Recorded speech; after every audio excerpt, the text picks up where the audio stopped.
Oh yeah, welcome first champion, Risa. Hello, hello. How are you? How's your weekend been treating you?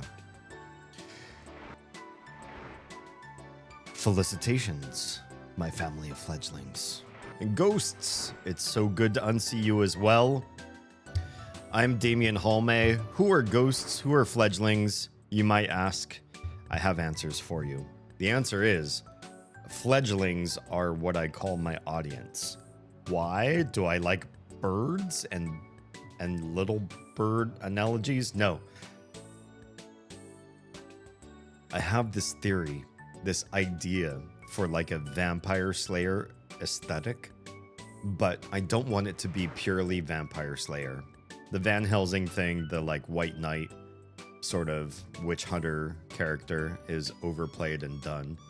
And what I would like to do is a character who is like somebody who is a witch hunter, vampire slayer sort of character, but who has fallen to the corruption of the evil forces that they interact with on a regular basis, i.e., they did not have the will. Well, hello! Hope you're well. I'm okay. I'm okay. We can talk. What I would love is an aesthetic. Hang on. I need to do something with Instagram that's going to make the whole music thing stop for a quick second while I get this work. Okay. Music is back. The idea is like a Van Helsing sort of vampire slayer, but one who has fallen to the corruption, the seduction of the dark powers. Oh, it's an Oz's will. Wookie, wookie, wookie. Oz, do me a favor and do an 07 instead of an O /. I just want to see that. I want to see the trigger in StreamerBot work correctly. Still waiting for the tiny. Oh no, is it going to do the thing? It didn't do the thing. Did it? Oh, I watched very carefully on my screen, and I didn't. Oh, there it is. There it is. Okay, I must have blinked because yeah, it's pretty quick. I didn't want it to be too intrusive, but I wanted it to be there. My idea is vampire slayer, but corrupted. Who's lurking already? Thank you, Oz. Thank you for the lurk support. Vampire slayer, but corrupted. And so fledgling is like the term for a vampire who has created his progeny, gone out and created a bunch of new youngling vampires. And while I'm not interested in doing that per se, it seemed like a fun and interesting term, like little vampire progeny creatures, to refer to you all. And that's where I get the word fledgling from. It's subtle, right? Is that Bucky?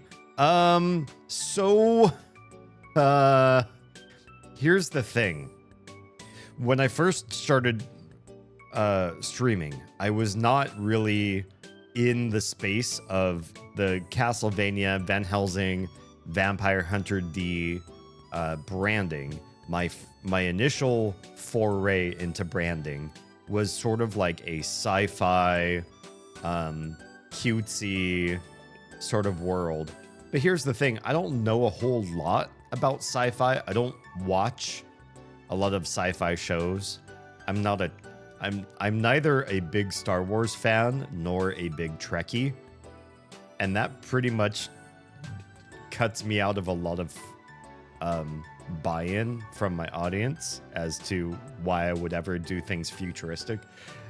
It's so I started in a futuristic vein and I wanted a futuristic mascot. And I absolutely love the idea that has been perpetrated. Is that the right term? But it's basically across many different media that somebody would create a bunny character and make that bunny character a space character. How that happened across multiple different genres and different IP, I don't know. But Usagi Yojimbo, which was created by the original creators of Teenage Mutant Ninja Turtles, I believe. The original two people that made the Turtles also made a comic about a samurai bunny. Put that bunny in space. Perpetuated? I think that is the right term. Yeah, perpetuated. They made a bunny samurai, and then they stuck that bunny in space. Weird, right? But then also, Bucky O'Hare is a thing too. That's a bunch of different animals all in space, and their main enemy is just one type of animal for some reason. But the good guys are all mammals, and the bad guys are all frogs. Why? I don't know. I love frogs, so it felt weird that they would be the antagonists. Peppy. Oh yeah, Peppy. Yeah. So Star Fox is another one. Star Fox. Well, I mean, the main protagonist is a fox, but he does get a rabbit sidekick. So you have a rabbit in space, Bucky O'Hare, a rabbit in space, Usagi Yojimbo, eventually Usagi in space, a rabbit in space. And they're not the only IP that do this. I did some research and found that several other IP also decided to make a rabbit space concept, not just comics, not just video games. Why? I don't know, but I fell in love with the idea. When I think of space, I think of humans first, because there are a lot of humans that have been in space, and rabbits second, even though we've sent chimps, I believe, into space. I think of rabbits before I think of chimps. Hi. Welcome, Munish. Welcome back. And so, wait, Family Guy, what are we talking about? And so I love the idea of bunnies in space for some reason. And so I made my mascot for my channel, for my branding, for everything before I went full Vampire Slayer, I guess. I went full sci-fi. And my character, my mascot, the person who would be in, or the character that would be in all my emoji and would be my mod for everything, would be my primary bot to handle everything. I made it a bunny in space. And I took some visual cues from what I really liked about especially Bucky O'Hare, because that was very impactful on my life. Bucky O'Hare and Usagi Yojimbo in space. I don't remember if it's called Usagi in space or what, but those two primarily. And then I did a bunch of research on a bunch of other stuff. And and I made that my primary branding for a long time before I decided, that doesn't really speak to me. I don't know a lot about sci-fi, and I'm really more living somewhere in sort of a not Victorian. What I found is like a mid-Georgian era vampiric vampire hunter sort of space. That makes a lot more sense for who I am. But I left the bunny there because I love this bunny and I can't let go of her. Female bunny. So she pops up every once in a while. And she's in your, if you're subbed, you get bunny emoji. And she's still my bot for all my announcements and my automations. Yeah. Okay. What has everybody said in chat since I've started? Good, rested. How are you? I am under duress, but I'm not particularly concerned.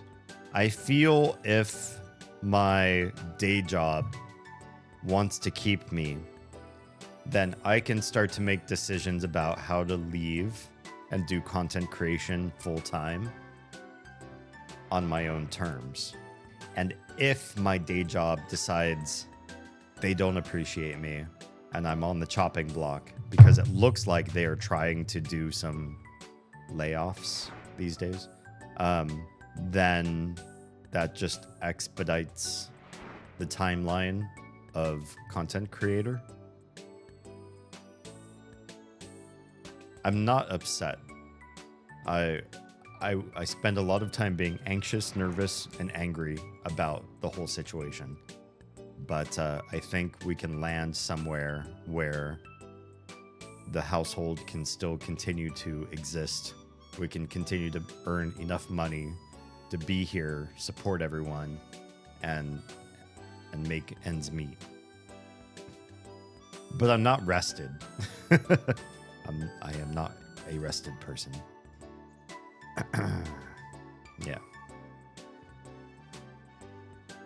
So I can't believe Family Guy makes an appearance in this game. Family Guy makes an appearance in OMORI?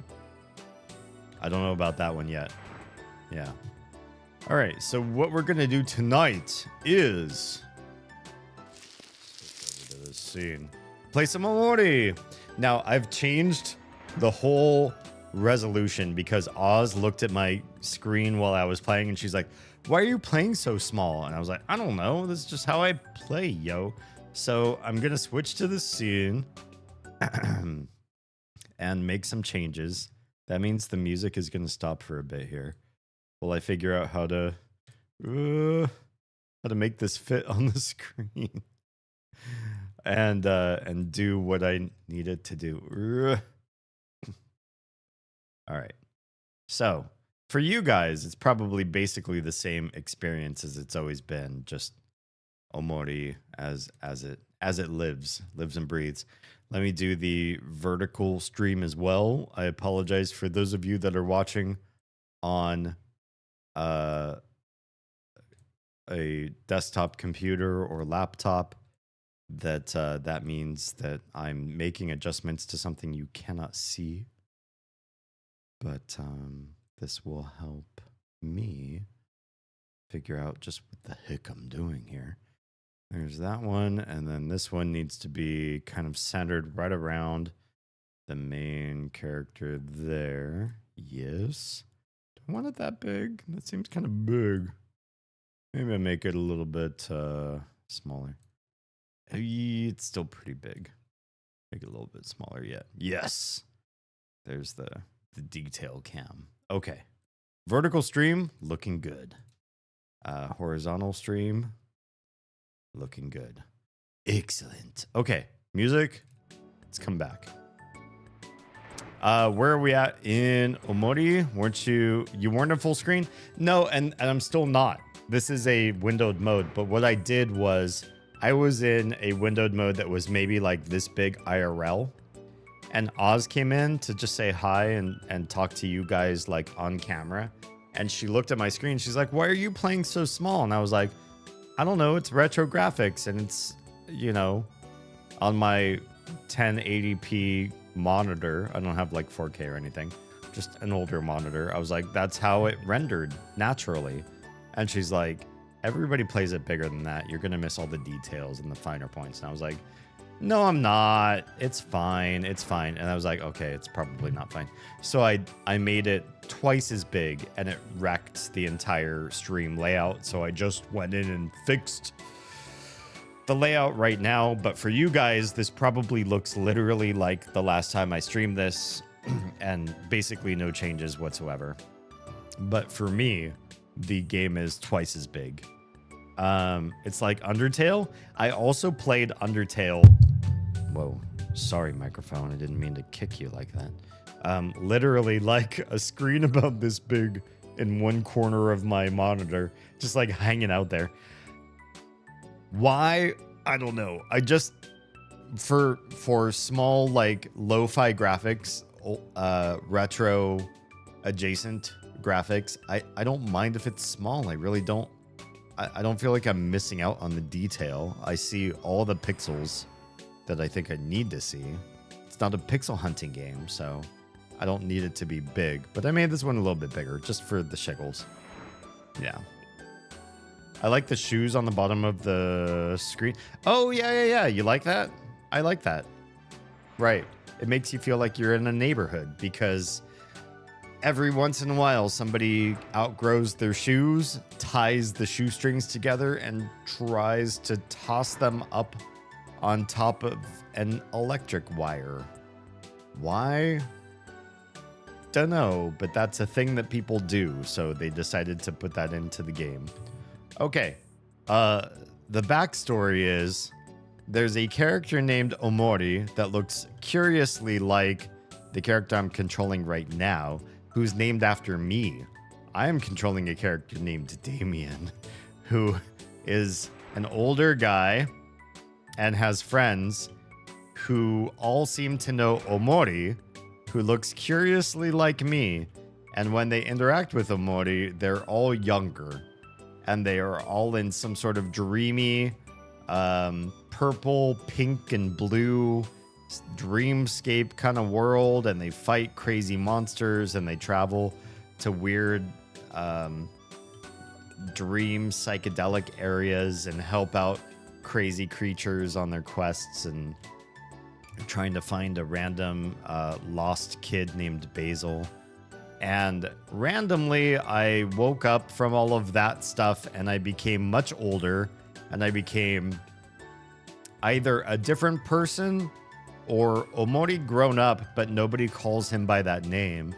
They call him by the name Damien, which is the name I chose for this character. And I'm with Kel, who's one of the characters that Omori runs around with as a kid. And we're doing more adult things. I'm walking around downtown and I'm finding jobs and I'm earning money and I'm just living a suburban life. And I guess it's okay. It's just kind of weird. Yeah. I'll just refer to your character as Sunny. I mean, what I like to call, when I name another character after my name, I just call them like, because a lot of my friends call me D. So I'll just call the character on screen Little D. Little D. Did you open the door? The door back to my house again? No? Hold on, Damien. You can't go back home yet when there's still so much to do. Liven up. It's a brand new day. Okay. I guess not. For Mari? Wait, what? What are you talking about, Mari? I don't know anything about Mari. Mari is Kel's older sister. Whoa. He won't let me go near that door. Yeah. Wait, hold up, Damien. I know it's been a while since you've been over at my place, but now it might not be a good time. Yeah, he says that and it weirds me out. Like there's something going on at his house, but I don't know what it is. Now, I also know that if we follow the map, there are a couple tutoring opportunities that I think we can take up over here. I kind of want to go say hi to these folks and be like, oh, would you look at that? We were literally just talking about space bunnies, their ubiquitousness across different IP. In this game, right over here, walking on the grass, I see a bunny with a space helmet on. Right? They're everywhere. Why are bunnies in space so interesting? And it just disappeared. So it must have been a figment of my youth's imagination. There's a ton of side quests. Gotcha. Let's check this out because I think houses 1 and 3 on this street have tutoring options, and I personally used to work as a tutor. It's true. So I'm curious to try the tutoring aspect of this game and see how it do. Some are boring, some are fun. Oh, okay. We'll give it a shot.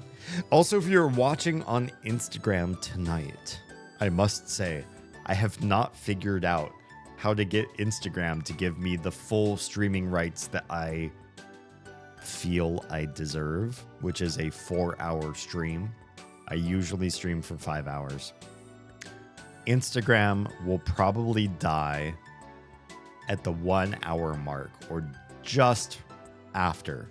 If you're watching on Instagram and the stream dies for you, please go find me on any other platform you think you can find me on streaming, because I stream on Twitch, on YouTube, on Kick, on Trovo. You can find me on another platform if you get cut off while you're watching me on Instagram. Okay, let's knock on the door. Hello? FBI, open up. Did anybody freak out because that knock sounded pretty realistic? Was anybody like, oh, oh, oh, on their own computer or on their own phone? Like, oh my God, somebody's knocking on my door. I always hate that in games where like alarm clocks, phones ringing, or door knocks happen. It's like you get into this tutor to randomly come and knock on your door. Principals should know people, right? This seems weird that he's looking for somebody random to teach his kid. He's stupid. Yeah, he seems stupid. He seems kind of dumb. All right, let's talk to Brent. There's more than one of you, but you guys look pretty trustworthy. Yeah, you're really dumb. You're really dumb. You're going to invite both of us, two random older kid strangers, into your house, having no knowledge of who we are and what we're doing. He's giving back to the community. Yes, now we're going to steal. We're going to go into the principal's house and we're going to wreak havoc and we're going to traumatize his child. I guess it's possible that 2 tutors would be better than 1.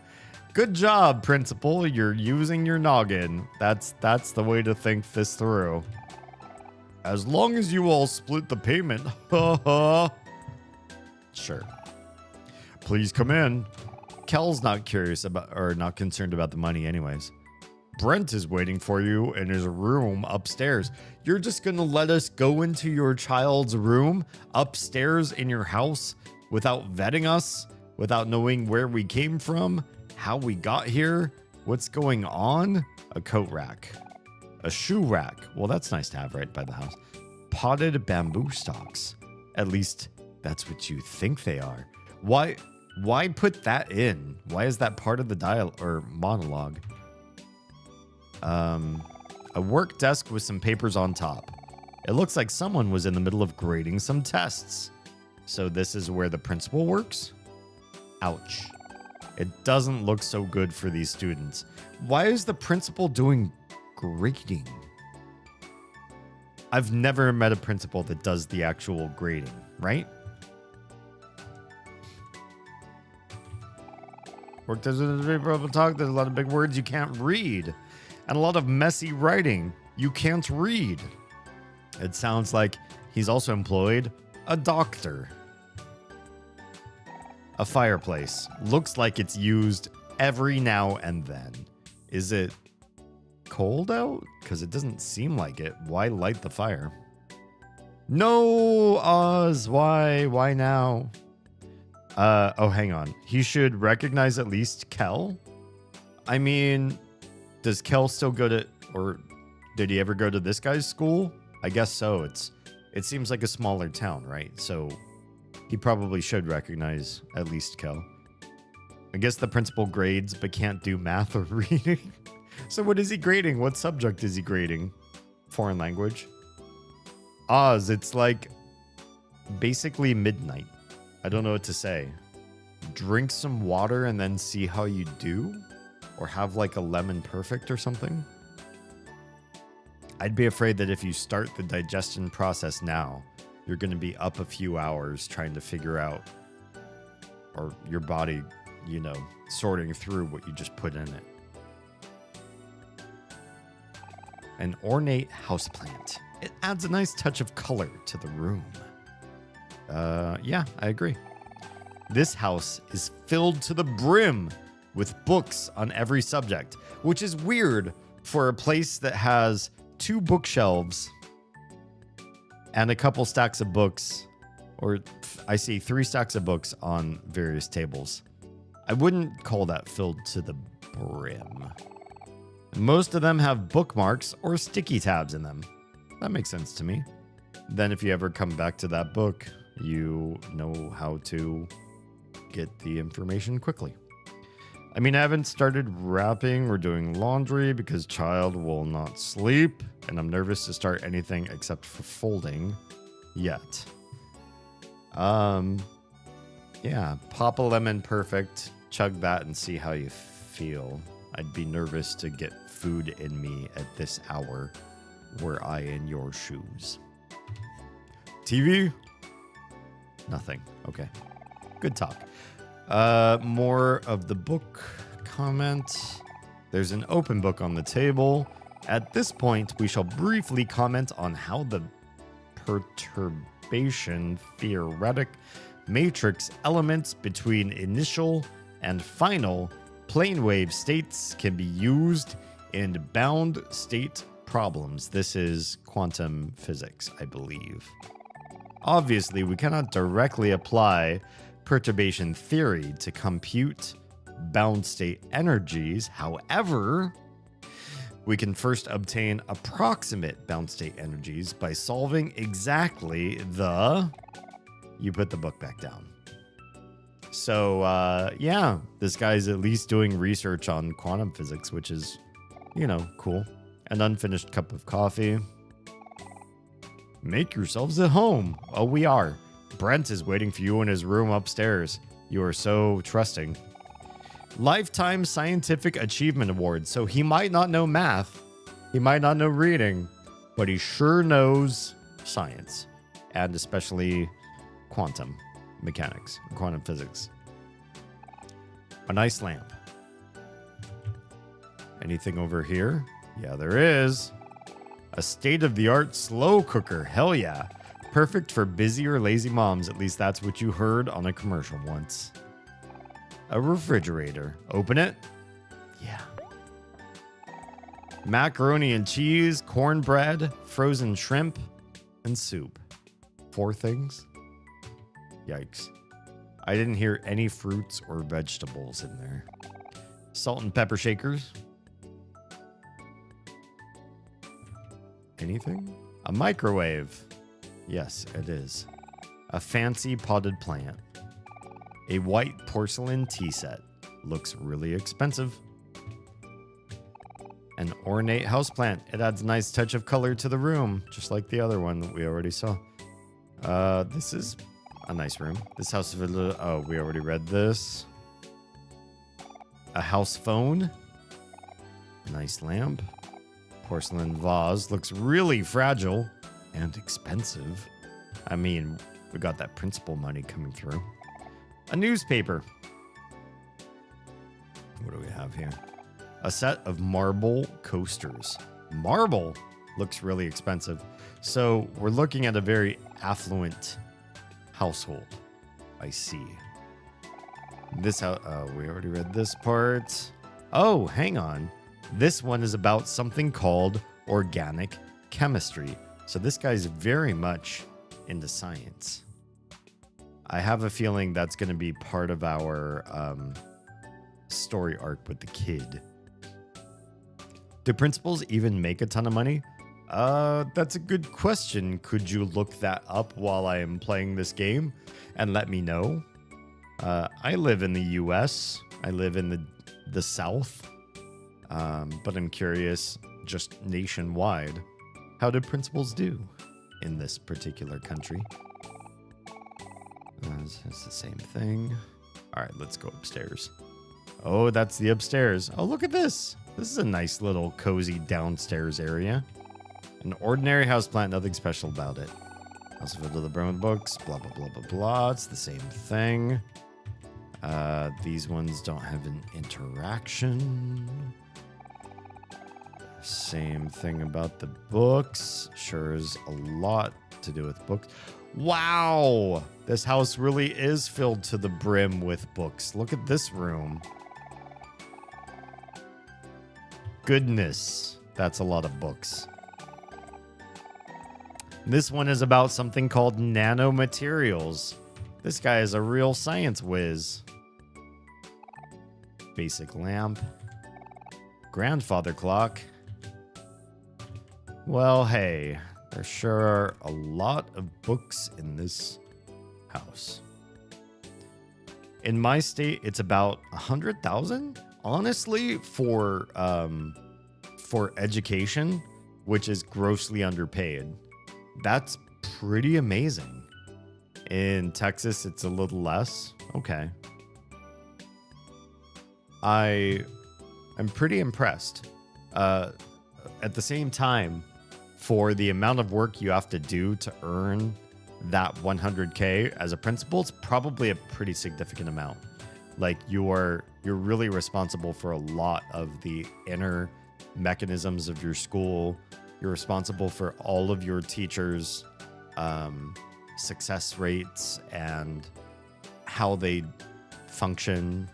So you're pulling together a team, and the team's success is your success metric, I would believe. So it's probably a very high stakes job.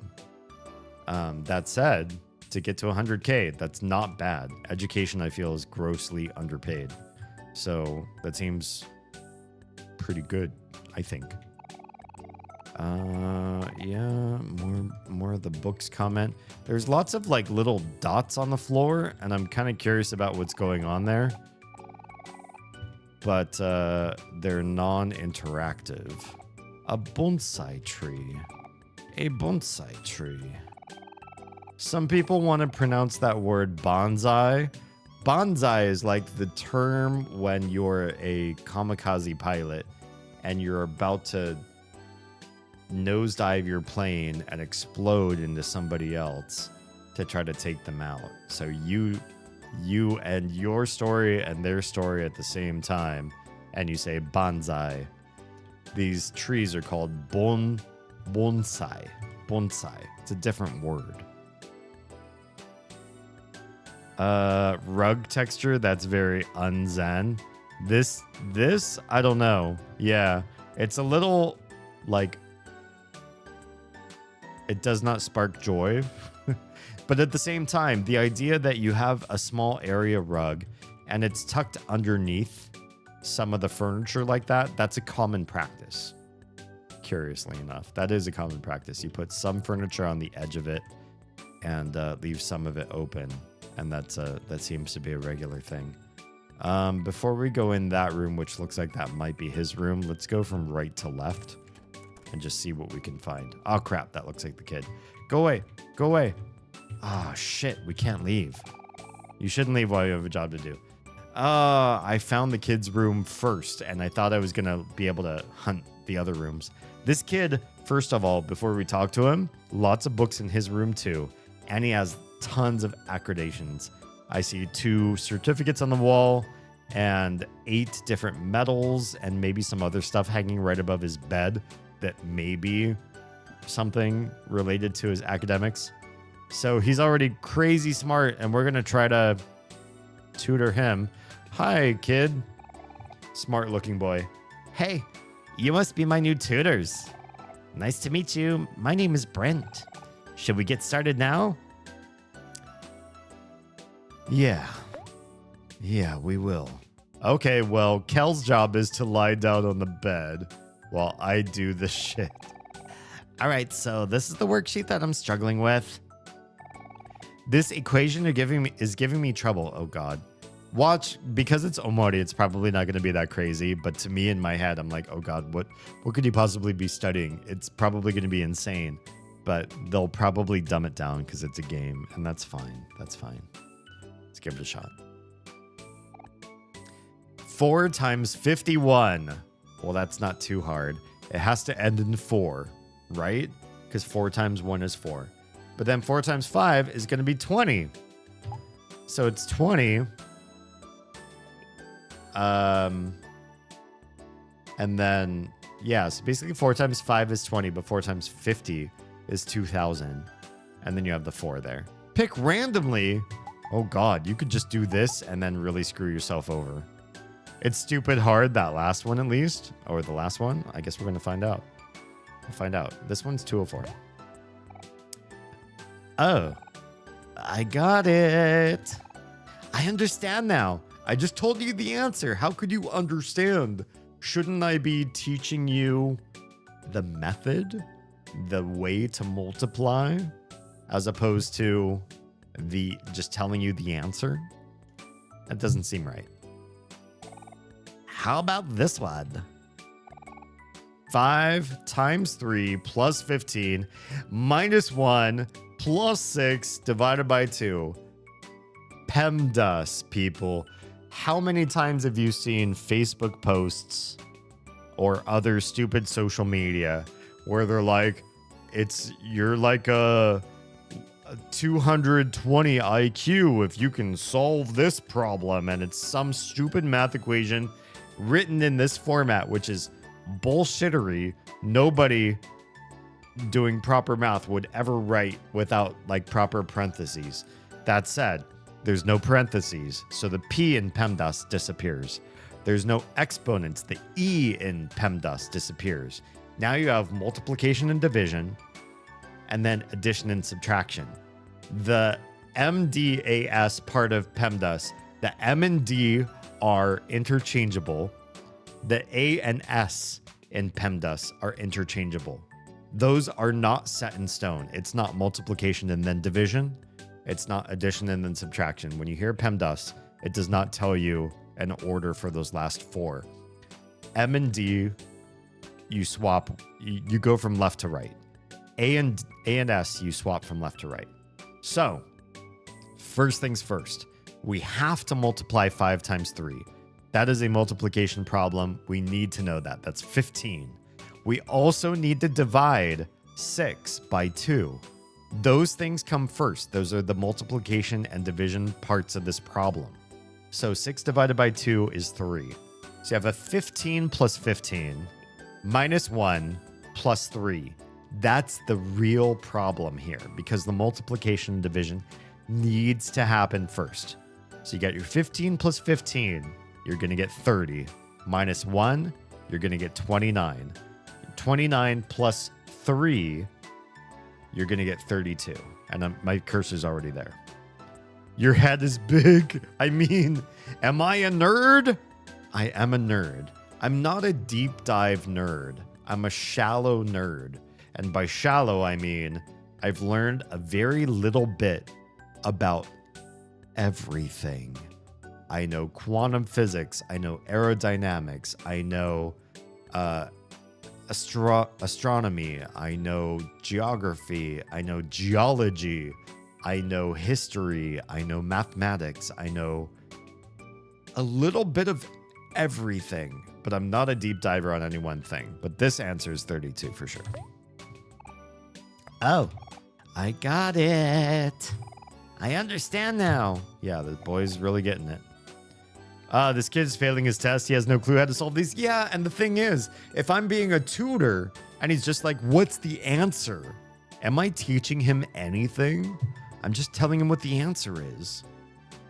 What I'm guessing is happening here, and the game just doesn't want to do it, because it would take a lot to write in all of that dialogue, and it would be annoying and boring for most people to follow, is little D here is probably actually showing him the work and explaining everything.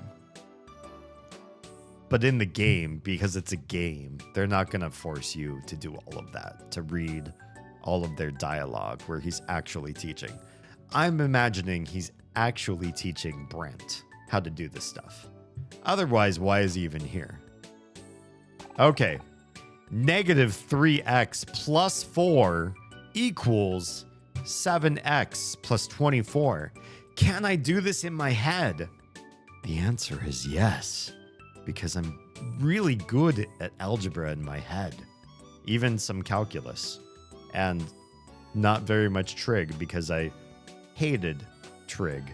And so I'm not good at things I hate. However, what we want to do is get all of our x's on one side, all of our constants with no x on the other side. So what we're going to do is move the 3x over to the right and move the 24 over to the left. That means x is probably going to be negative. My initial guess, I've already moved the cursor there, is going to be that it's -2. But we're going to find out real quick here. If the 24 moves over to the right-hand side, or sorry, to the left-hand side, how do we move 24 there? We have to subtract both sides of the equal sign by 24. Minus 24 on the right cancels the 24. 24 minus 24 is 0. That number disappears.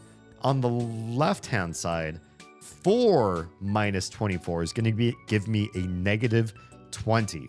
So keep that in mind. -20 is now on the left-hand side.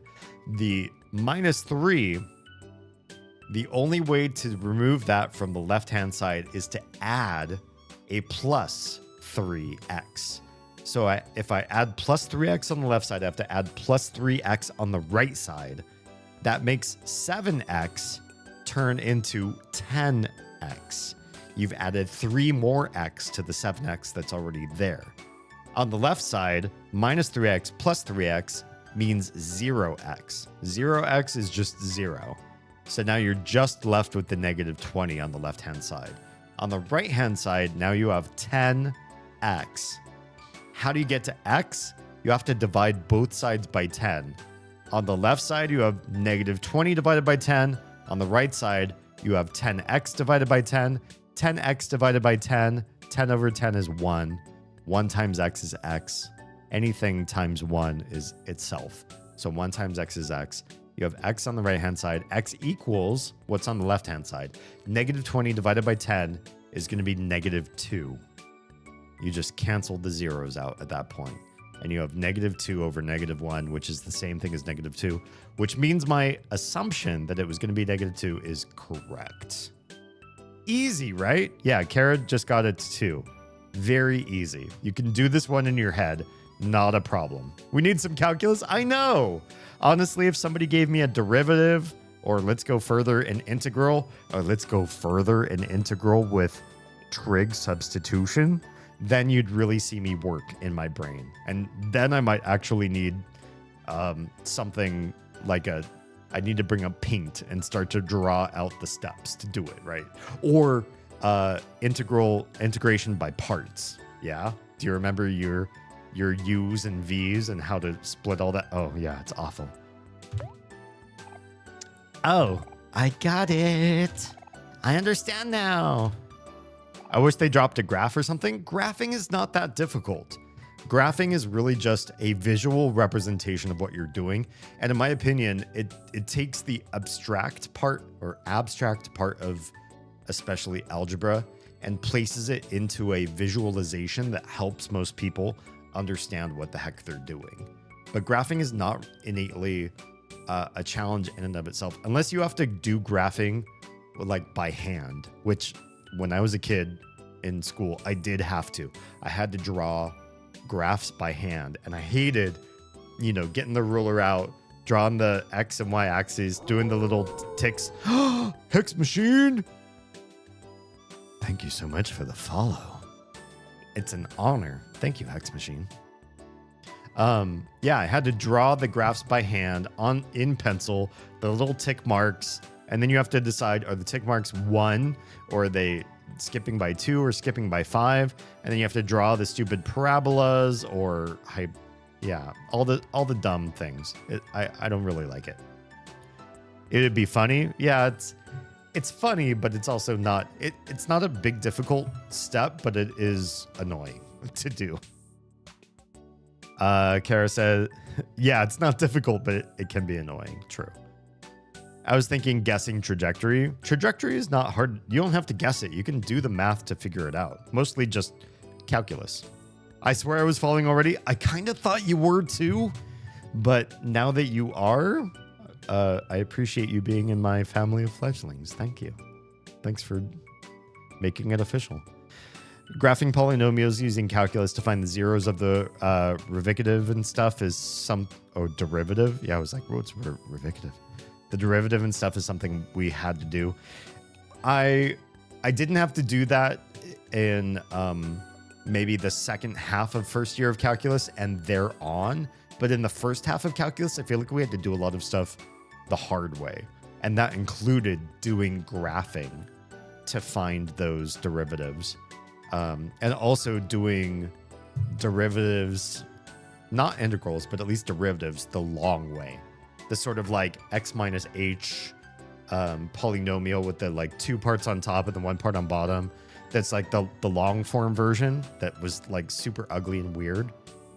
I did not like that. Let's find out what Brent needs in just a second here. Let me take a quick bio break because I kind of started stream without taking care of all of my personal needs. And a bio break is in question. So I'll do that and I'll be right back. BRB.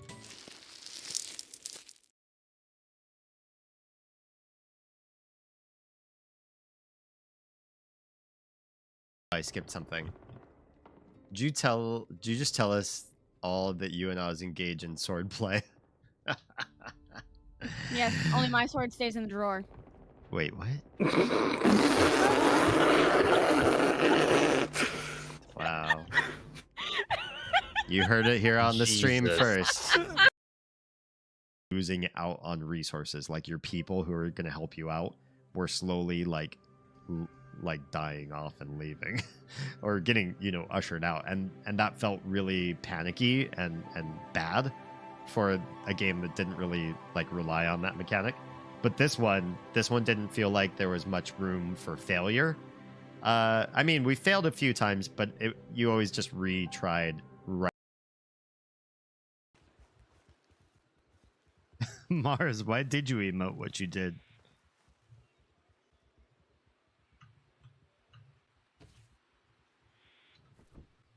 I actually don't know how to get my horse back up now. Could she need for something? I'm not sure what she needs right now. Oh, your emotes can predict the future. I skipped something. Did you just tell us all that you and I was engaged in sword play? Yes, only my sword stays in the drawer. Wait, what? Wow. You heard it here on the stream first. I think I'm falling in love with mom. Not my mom, but character mom. Somebody clip that. Oh my god. Nobody clip that. Clip. I'm clipping it. Clip it. God damn it. Moss is all over it. I can feel it. I know you're waiting for the book. Look in my eyes. You know I have bigger things to do than you. Okay, bye. Bigger fish to fry. Oh, we don't want to fry Alan. Whoa. She just slammed that door open. Where's the cook? Cook. My accessories. Everything a girl needed to claim victory in the battle for love. Oh. Okay. That she just. Let's try for that little white glowy. I don't know what it is, but I want it. Oh, how did he hurt me? That's so rude. 55 health taken away from me for nothing. Just because I slammed into his behind the wrong way. I didn't know there was a wrong way until it happened. Alright. Legend. You're a legend. Oh my god. I didn't know you could make them so big. Together, rub them until you get some friction, and then talk about, you know, one topic or another. Where are we exactly in roads? Okay. I really don't like how many blips are on the screen. It does make it really hard to see. No, thank Maybe we you. should I'm afraid toggle I'm actually blips on the job right now. back off. What? Somebody said oh, no. Wait, who's this guy? Who is this guy? Fuck. Oh, jeez. Stupid long lob. Oh no. Nuts got me. Their team's capture progress has been at a waypoint. You heard what he said. Long lob nuts. Sure. Okay. Long lob nuts. It's true. It's a fun game. I need to play that some more. Just probably not on stream because my audience doesn't really like it when I play that game. In elementary school, I was kind of interested in converting between number bases and such. Me too. Once I learned about number bases, I thought it was really interesting. I find binary unwieldy, but also very important for things like assembly language So it's good sometimes. Maybe it was middle school, but I think it was older elementary. But I really liked hexadecimal. Once I found that that existed, I was like, why aren't we just using this? Hexadecimal gets a whole heck of a lot of numbers across much more... What's the word I'm looking for? Elegantly. It uses less space, less content, easier to store, easier to convey. If we just taught our kids to do work in hexadecimal all the time, we would never use decimal ever again, because decimal makes everything take up more space and is more work. Why not use hexadecimal? All the time. It's better all the time, right? Literally all the time. Maybe not. But if we learned that way, if you were raised in hexadecimal and then somebody showed you decimal, like, look, here's a slower, longer, takes more storage version of hexadecimal, and it's just missing 6 digits. Only 6. And then you have like an even 10. You'd think in your head, what is even about 10? 16's also an even number. Why wouldn't you just use 16 instead of 10? Why go down to 10? Except the fact that humans have 10 fingers and 10 toes. But if you're counting with your fingers and your toes, you're probably not ready for higher math. Yeah, so I do like the idea of counting by different bases and stuff like that. It was very cool to me once I learned about all that stuff. There aren't words to describe hex. There would need to be words invented. I mean, if we started using hex ubiquitously, the words would come, I think. 18 might be confused with 18. That's fair. That's fair. Okay, Brent, what do you got for me? Phew. I think I got a much better hang of this than before.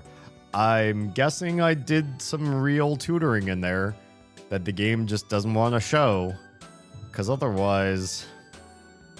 Also, you like how his ceiling fans go in there? It either looks really slow or potentially really fast. If you see just the frames of the ceiling fan that are playing in the game, maybe it's a really fast ceiling fan and that's all your eyes can process. Thank you. Sure. Now, I'm going to talk to your dad. Pay me. Mathwiz, complete the math worksheet correctly. Well, that was easy. Hey, Brent, what are you doing? Oh, I see you've completed your worksheet. Well, literally, the tutor just kind of filled in the answers. I'm not going to lie. Well done, tutor. I don't know that I taught him. Unless the game is just hiding that part from me. Here's the payment for your help. Is it going to be $25? Because so far it's been $25 for just about literally every job we've done in this game. You got $20. Oh, was it 20? Maybe it was only 20 bucks. Okay. Well, sure. Feel free to come back tomorrow. Could I keep doing this? Could I literally keep doing more math for this guy and get 20 bucks a day? That'd be kind of nice. Oh, Kel finally got off the bed. Good job, Kel. This bed is a little on the hard side, but overall, not too bad. Damien's getting rich. He better show her. Kel's not doing anything. He lay there on the bed, literally not providing any help whatsoever. He does not get my money. You would rate it a 7 out of 10.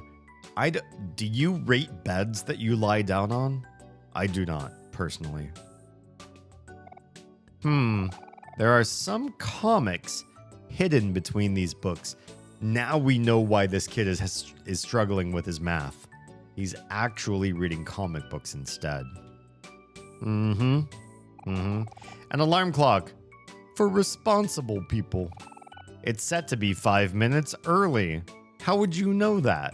Do you know Brent's school schedule? How would you know what 5 minutes early is? This is the same bullshit. A wardrobe. A nice lamp. Ugh. Math. Who's here? I think you would if you spend as much time in bed as Sunny. Who's Sunny? Is Damien gonna play Heartbound? Wait. Oh, Heartbound. Oh. You mean Thor's game? Thor. Jason. Thor. What's his last name? Jason. His name's Jason, right? Would I play Jason's game? Hall, that's his last name. Would I play Mr. Hall's game? I've heard so much about this game. I don't know. Does he love Earthbound as much as all the other people that are also working in the space?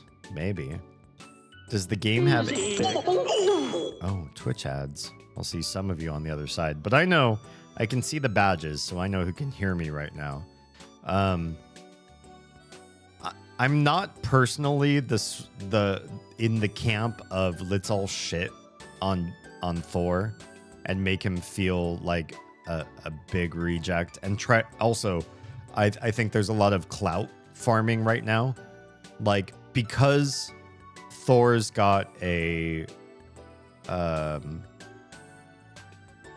problem with his ego, clearly, right? It's really hard for him to admit he's wrong. He's got a little bit of narcissist tendencies. He was really antagonistic. There's a nose. He was really antagonistic with the World of Warcraft hardcore wipe in Dire Mall. What's good, Oz?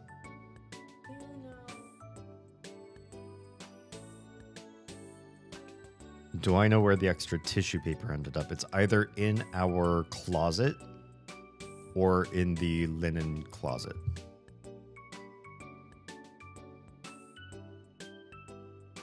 If it's not in either of those locations, then I have no idea.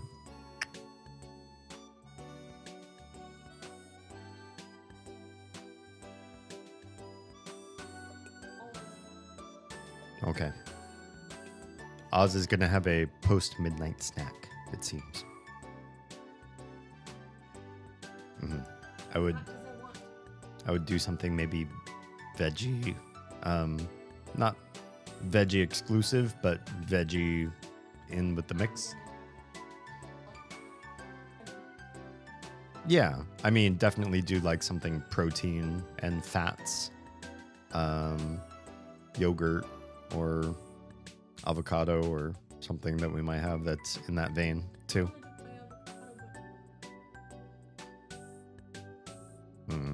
The avocados at our store were subpar.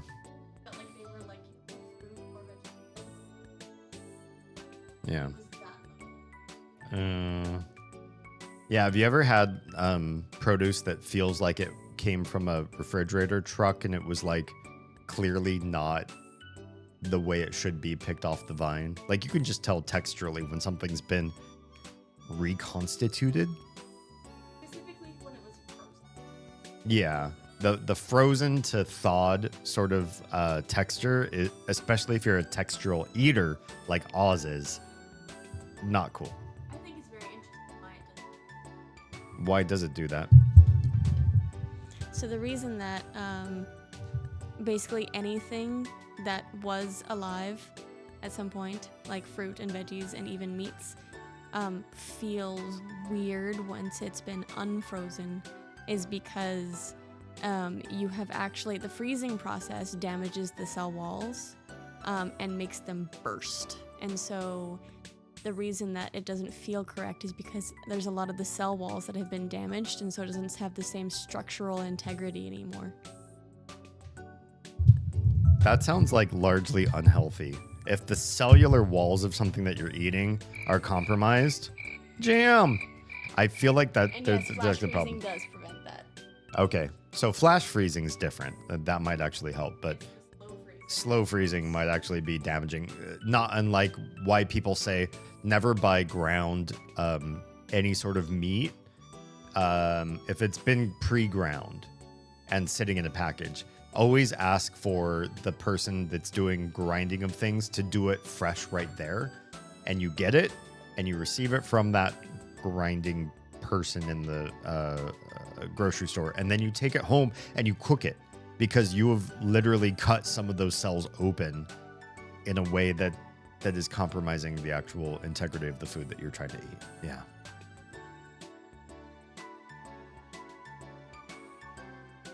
What? In this room? Did you move it here? No. Oh, there's a hidden penis in my streaming area. Lovely. Thanks, Oz. Love you. Okay. Let me catch up with chat here for a second. Holy crap. Yeah, I don't know. I haven't done any research on Hardbound, so I don't know. I do not have the same hate of Thor that a lot of people do. Do I feel that he's arrogant? Yeah. Do I feel that he handles interpersonal situations poorly? Yeah, I do.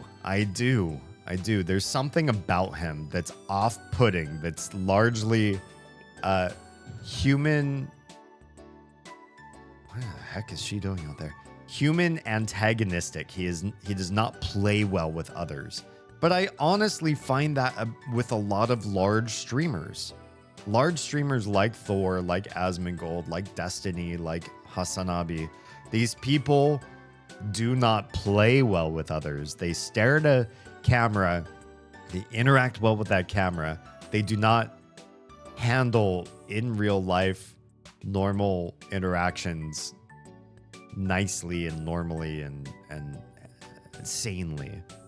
But that doesn't have any bearing on the game.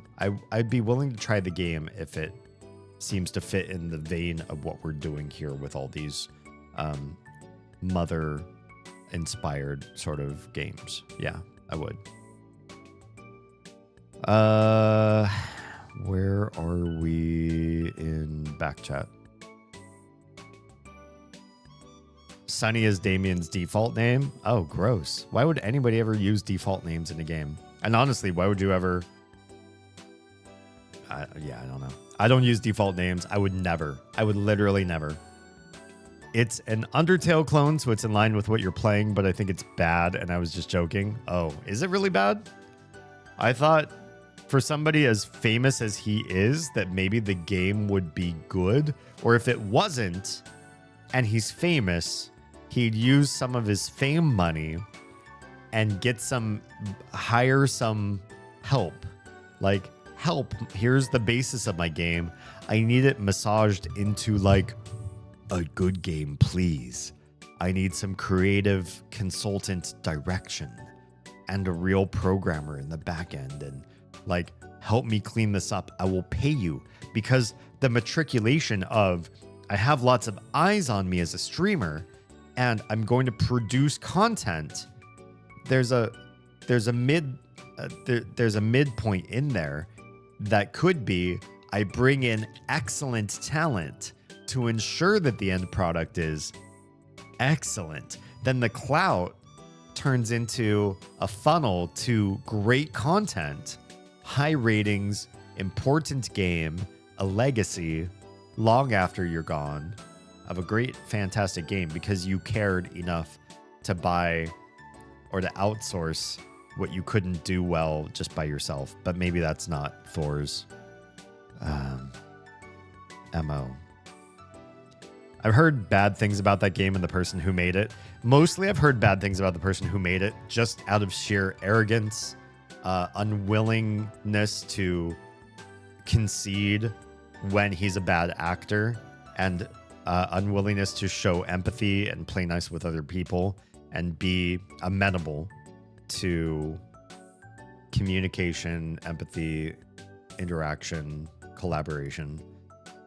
Like I've said many times on stream, and I'll say this again tonight to really emphasize the point. I do not trust anybody who cannot say bad shit about themselves. And I've never heard, I don't really watch Thor religiously, but I've literally never heard Thor ever say anything bad about himself, except, "Whoa, listen to how my voice sounds when I was younger," sort of thing. I say the bad shit about myself. I congratulate myself when I do good things, and I chastise and shame myself when I do bad things, and I think that is healthy. I don't think it is healthy to focus on the bad and undercut your efforts and live in a space of imposter syndrome. But I also feel it is unhealthy to edit that part out of your past and only talk about the good stuff and all the times that you remember where everybody standed and applauded. You got a standing ovation. You were great. You got a medal. You were top of the charts. Everybody loved you. And that's all there was to your life. Oh, That's another thing. I suppose I will. Thanks, Stuart. I'm right as the mail. Everybody should have the pride to showcase and laud the parts of their lives that went really, really well. Be proud. Showcase those. Talk about them. Explain how they're important to other people. And don't forget that. Don't lose that, because that can be real good inspiration for your future.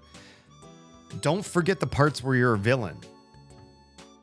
You did bad. You failed. You made mistakes. You treated people disingenuously or uncharitably at some point in your life. I'm sure of it. I sure did. Probably most of you did. If you really never did that, then sure, fine. But be real sure that that's the truth of your life and that you're not editing your past. I want to know everything about you. And the world probably does too. The more famous you get, the more you owe the world the true story. If you edit it, you're creating something false. You're misleading people, not only about yourself, but about what they can do in their lives too. And that's insidious. I appreciate that. Freezing. Oh yeah, we talked about that. That's why commercially freezing is usually much higher quality, because they can actually preserve the cellular structure. Interesting. Than what you freeze at home. Yeah. I don't think broken cellular walls isn't any kind of dangerous. Why wouldn't you? The organelles being like open into the environment, like you've denatured part of the actual living construct of what you're trying to eat. If that's like enzymes or proteins or whatever, and you've created damage at the cellular level, there's a good chance that you cannot render the same level of nutrition from that portion of the food as if you could preserve it without cellular damage. I do feel that cells being intact allow the enzymes to do the proper work, extract what they need, and be able to repurpose and create the components in our body that we absolutely need. There are some things that I feel are disingenuous about nutrition, because there are parts of our body that are considered non-essential nutrients. Non-essential meaning your body can construct them. But our body literally cannot construct anything without input, right? If you stop eating, breathing, drinking water, you cannot construct anything unless you deconstruct something in the body. So you intake a bunch of essential nutrients. Essential meaning your body cannot make them. And out of the essential nutrients you've ingested, you then make some, what I think is disingenuous, non-essential nutrients as well, but which should really be called like second tier or second stage essential nutrients. And if there's compromised components at the cellular level or deeper, you have a problem, especially at the atomic level. When you have missing electrons in a particular atom, you're in a free radical state. That atom, that unstable atom or molecule, will want to grab electrons from other stable sources. And that is how you get free radical damage. What's free radical damage look like? That's the big inciting force for cancer, right? Correct me if I'm wrong on all this. Cellular damage can be a lot more than you think it is. Not a dox, don't quote me. Oh wait, I assume it's because water expands when frozen, so the walls burst. Not necessarily. Also, just the freezing and unfreezing of things can just create problems with the organelles, problems with the cell walls. It's not necessarily just a water-based thing. It's everything. The lipids can be affected. The DNA and RNA can be affected. Like every component can be affected. To be larger than life personality, you kind of have to place yourself above others as more important and interesting. Says Chaos. It's interesting. And it's something that like, I'm not above. Like, I don't want to place myself in a situation where I will not attain internet stardom or internet financial stability because I can't do that myself. But I also don't feel that everybody who's made some sort of stardom is necessarily throning and crowning and creating an empire for themselves. They're not all the narcissistic, self-loving pieces of shit out there. I do feel like some people make it on vulnerability and what they provide to the community. Look at the Green brothers, John Green and Hank Green, that did SciShow and Crash Course. They are nerds. They are providers. They want to teach. They hired other teachers to help them teach and grow into a crazy franchise of just information in digestible and fun and edutainment formats. And they don't really think a whole heck of a lot about themselves, from my understanding, as a narcissistic, on the throne type of person. That's maybe more the type of vein I'd like to be in. However, if you all need a cult leader, if you all need a cult of personality, if you all need a beautiful face and a strong, charismatic personality to lead what we're doing here on this channel, I will do that.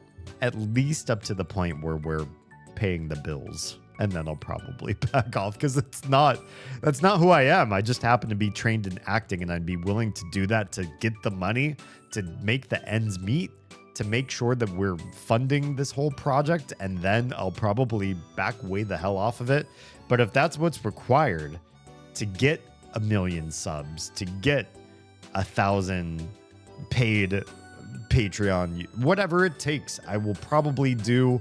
The ends will justify the means, and then I will come back to my philosophical roots, and we will leave that part in the past because it's really just something I would wear as a mantle in order to make my family safe and secure, and nothing beyond that. Yeah. I spend a lot of time watching theory videos or other stuff. I love that. Me too. The game is really that bad. Oh, Homebound is? Oh no. I don't like to self-insert myself. I named myself Chara in Undertale and Sunny in Omori. Interesting. So basically, are those the default character names for both of those games? I chose Ness for Earthbound. Sounds like you're doing just default names. Interesting. So why? I mean, maybe you wouldn't insert yourself, but wouldn't you want to impose some level of creativity as opposed to just letting the designer pick the name for you? Sony just made it easier to talk to others in the community. I suppose that's true. I'm just not a community chatter. I don't have that kind of time and engagement. Fan art and junk. Gotcha. Anne, hello and welcome. Good to see you. Sorry, I'm just catching up with chat. I'm a little bit slow tonight, trying to talk with everybody. I'm proud of you. Why are you proud of me? The cells break in your body. It's true.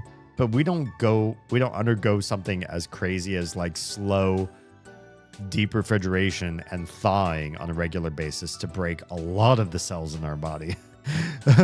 When you scramble eggs, you denature it. Isn't that an argument not to scramble eggs?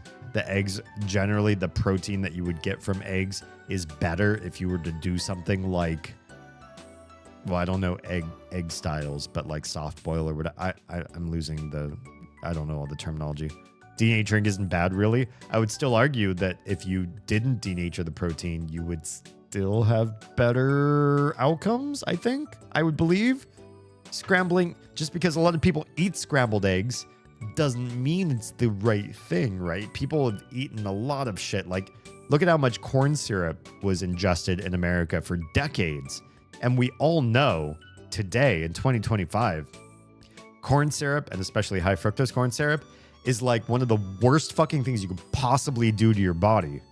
And we still do it. And the people that eat high fructose corn syrup regularly will still, if you ask them about like cigarette smoke and regular alcohol consumption and heavy drug use, they'll be like, all those things are bad. We know those things are bad. Those are Schedule 1 drugs and those are bad. And we all know about that kind of stuff. But they'll continue to eat this fucking corn like it's good, like any part of it. Like there's a single nuance of health in corn syrup when it's deleterious to the human experience. And the reason why Americans, the top 10 ways that we die, number 6, I think, last time I checked this statistic, number 6 was accidents, and all of the other ones were preventable dietary based diseases because our diet is so awful. And when people come here and they see the American variants of the things that they're used to eating at home, they're like, holy shit, why is it so sweet? Why do Americans have food so wrong? Just means changing the food. I don't agree that denaturing is the same thing as changing. I wouldn't want to eat scrambled eggs with the cells intact. That'd be too slimy. I mean, if you cook it well, it wouldn't be slimy, even if the cells were intact, right? The macronutrients are still present if the cell wall breaks. Are they extractable though? And I don't know this kind of stuff. Like I haven't studied the knowledge of like what happens to the bioavailability of enzymes and proteins and everything in an intact cellular structure versus a broken cellular structure. Personally, I don't know. But I would imagine or suspect that intact cellular structures allow the enzymes and digestive processes of our body to do their job correctly. And when things are broken, we would have an inferior capacity to receive the nutrients that we need. And ultimately, that's the big thing, right? Calories in is not the answer. Nutrients in is not the answer. It's what we're actually able to absorb, right? Because you can have different types of calcium, but if the calcium is too large of a macronutrient or we don't have the proper acids to break it down, we're flushing it down the toilet. Essentially, like washes through our system, and we don't get that calcium to use in our bones and, everything that we use calcium for as a building block. There are things that you can take in, especially when it's cheap. You buy something cheap like Soylent and it's got all of these like vitamins and minerals and everything in it. Are they buying stuff? Are they designing stuff so that you're actually absorbing what they give you? Has anybody done a test on fecal and urinalysis after drinking a lot of Soylent to ensure that what you drink is actually getting used by the body? Or does it all go through the system intact and out the other end intact because you weren't able to do anything with it? That's the question. And I personally don't know the answer to that.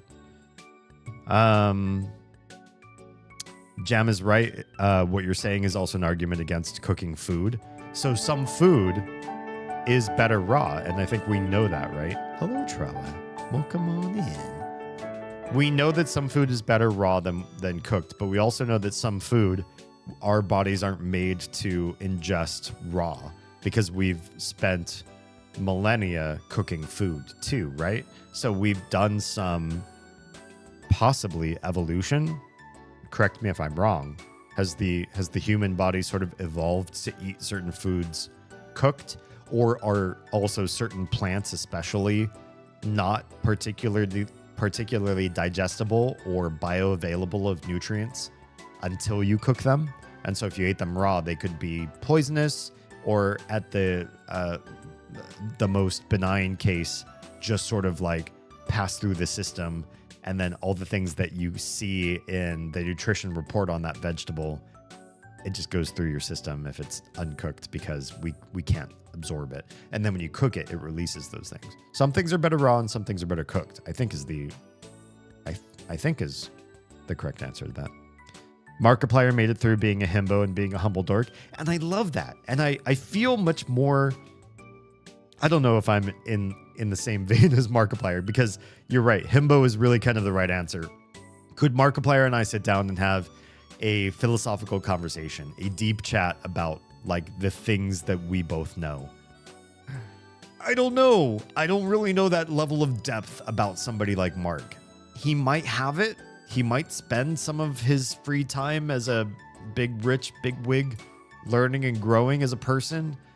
I know some people do. I have an incredibly complex security system on my home server and my computer and Oz's computer and our home cloud and our servers for Minecraft and Enshrouded. And this is all generated through long conversations with a friend of mine that worked in military intelligence. And it's a really good system, and it's really strict and well protected. And then I recently watched a video by PewDiePie. Don't ask me how PewDiePie got on my algorithm. And he was talking about things that he recently did to remove himself from the Google world of apps and infrastructure, and all the different ways that he's moving into Linux and learning server infrastructure and security. And I heard so many of the same talking points of things that I had already implemented a long time ago. Do I feel like me and Felix could sit down and talk security and have a lot in common and share that kind of stuff? Yeah, actually, I didn't think that about him, but he's learning and growing still as a human being. That's really cool. Mark, I'm not so sure. And maybe I just don't know his career or himself as a person, but I feel like maybe we wouldn't have as much in common. But I do like that you can be vulnerable and personable and engage on a non-narcissistic personal level with people like I want to do, like Oz wants to do, and be of service to humankind. Literally devote the rest of my life, which I think I've kind of done a long time ago, devote the rest of my life to improving and bettering the human experience for anyone that interacts with my content. That's literally my goal. It's definitely not about me. I want to pass away and have a legacy long after I'm gone that continues to help and uplift and grow and encourage lifelong learning and development and better ways of life for everybody, and decouple that entirely from me as a person. But if I have to play the cult of personality to get it going, I will do that. Yeah. You can't be mega popular and genuine. I can try. But if I have to be disingenuous or ungenuine, I'll play that role, because I've also studied acting, and I will gladly be the stupid whatever face and not genuine, or be as seemingly ungenuine as I can be, which is a very different path than the larger than life personality. I think both could happen, but I will do research and continue to assess as I grow what's working and what's not. And I'll play whatever role. And tongue in cheek with you guys here listening to me now, if you see me starting to do weird ad reads or acting a bit more self-centered or narcissistic or combatant or dramatic or whatever, between you and me, it's probably just to grow the brand, and it's probably not who I really am. And if you find me in Discord, or you talk to me off stream, or if we have like a little private sesh, somewhere else, I'm probably going to drop that facade and be like, yeah, yo, this is just a power grab until we get to a certain level of clout, a certain level of sway and manipulation and power so that we're able to do real good. I'm willing to be lame or awful or depraved on the way toward being good. And I will not lose sight of that goal because it's inside of me. It's in my core. I will not. There's no way I would just disconnect from all of the philosophy that guides me, guides my relationship with Oz, guides my parenting of the littles, and just like fall into fandom. There's no allure for me there. Allure. I would literally just go into that vein just so I could get the power to do what I want and philosophically gain an advantage over the people that I want to uplift them. I just feel like if you start with, I'm here to uplift you, a lot of people are immediately tuning out already. Yeah. Please be careful with Undertale spoilers. Oh, true. I don't know anything outside of the neutral ending. True. Your stomach acid would denature them anyway. Would it? Does stomach acid break the lining of the cells of the food that you're eating? You need to denature the protein so you can ingest them. I believe you, if that's true. I do believe you. I find that more often that not in RPGs, the main character, while silent, has a personality. I suppose so, because everybody interacts with the main character in some way that's tangible, right? They'll say things to you. They'll impart ideas. They'll have moments with you as the main character. Maybe you don't say a word. Maybe Link never says a word, or whatever main character, Cloud or Storm. You are dead. Hi. Woogie, woogie, woogie. Wait, why are you making me check Discord? I'm on a moment. I'm in a moment right now. Okay, what are we looking at? Oh, a shock and awe moment for when the tiny wakes up. I like that. Good job. Yeah, good. I'm on board with you. Shit, completely derailed. What were we talking about? Yeah, so if you're the main character in a story, Squall, Cloud, Link, whoever, everybody interacting with you is going to give you a certain vibe as to what type of person you are, how they bought into you, who trusts you, who doesn't trust you, how they speak to you defines a little bit about who you are. So you're right, there isn't quite an empty vessel for the main character. That is true. Frisk is quiet but jovial. No idea who that is. Yume Nikias, no idea who that is. MC is quiet and reserved, and while I share those traits to an extent, these characters are more people than Husk. I agree. I rule under the Deltarune doctrine. No idea what that is because I haven't played Deltarune yet. Protein's one of those things where your body is going to do functionally the same things with them no matter what specific ones you eat. While I agree with you, yeah, there are some proteins that are more antagonistic to the body, right? If you look up like omega-2 or arachidonic acid, isn't that more inflammatory than like omegas 1 and 3? Or like DHA and EPA generally tends to be more anti-inflammatory, whereas arachidonic acid tends to be more inflammatory. And I think arachidonic acid, from my understanding, is in every meat. So you eat meat, and most of us do, and you're gonna get an inflammatory acid, but then there are certain arachidonic acid inhibitors. I'm trying not to like just toss a bunch of jargon to people that haven't been on our like our nutrition conversation on that. And if you're an inhibitor of those things, like I think you see in a lot of seafood, and this is why we have studies that show like Mediterranean diet or like the Okinawa diet, your big seafood diets tends to create cultures in which the people live way longer, and in your elderly years you're still active and mobile and engaged and no brain fog and no dementia and all this sort of stuff. It's my understanding that there's something in the DHA and EPA which is derived from seafood, and especially seafood that eats either seaweed or eats other fish that eat seaweed, so that there's like a chain going there, right? That you get that DHA and EPA sort of stuff. You could get it from raw seaweed, but you get it at like a low concentration factor. Whereas eating the fish that eat the seaweed, you get it in higher concentration, is my understanding. And that these things are antagonistic to inflammation. Whereas other animal meat could be more inflammatory without the inflammation antagonism or inflammation inhibition. And so you just get the inflammatory components. Correct me if I'm wrong. That makes me feel like protein is not just all the same. So like any protein is the same as any other protein when there's other stuff involved in there that can affect the total digestive process. Cooking it also denatures it depending on how you cook, right? There's different types of or different levels of denaturing.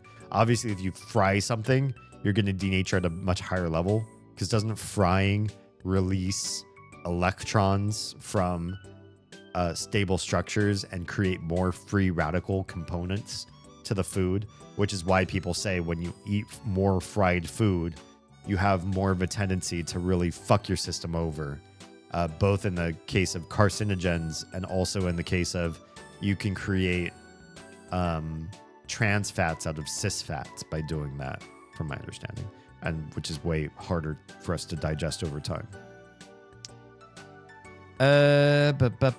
Calcium is an element. It doesn't get denatured.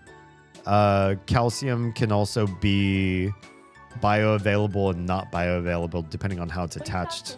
Hello? Fangirl! Well, hello and welcome. How did dating everything go? I already know what you were playing tonight because I'm a creepy stalker and I know these kind of things about everybody.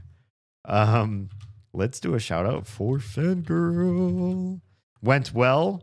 Who's your favorite so far? I've seen some people streaming the game so far, and I kind of like, I have some of the characters that I think I like the most, but I'm curious what everybody else, who they're leaning toward and why, and where they think this is going to go. Chance and Volt/Eddie. Okay. I could see that. Especially from what I know about you. Don't you fucking sass me from the other room where I can't yell at you. This is a great game too. Oh, I can hear sass. Fucking cackling. Laugh. What a cackle. And I know you can hear me because you're watching my stream. Oh yeah, we heard him loud and clear over your mic. You fucking sound like a witch. What's so funny? What was he laughing at? Who put... What the heck? What the... I've never heard... Yeah, everyone can hear you fucking cackling, honey. What is he doing? Oh my gosh, I've never heard him in that state before.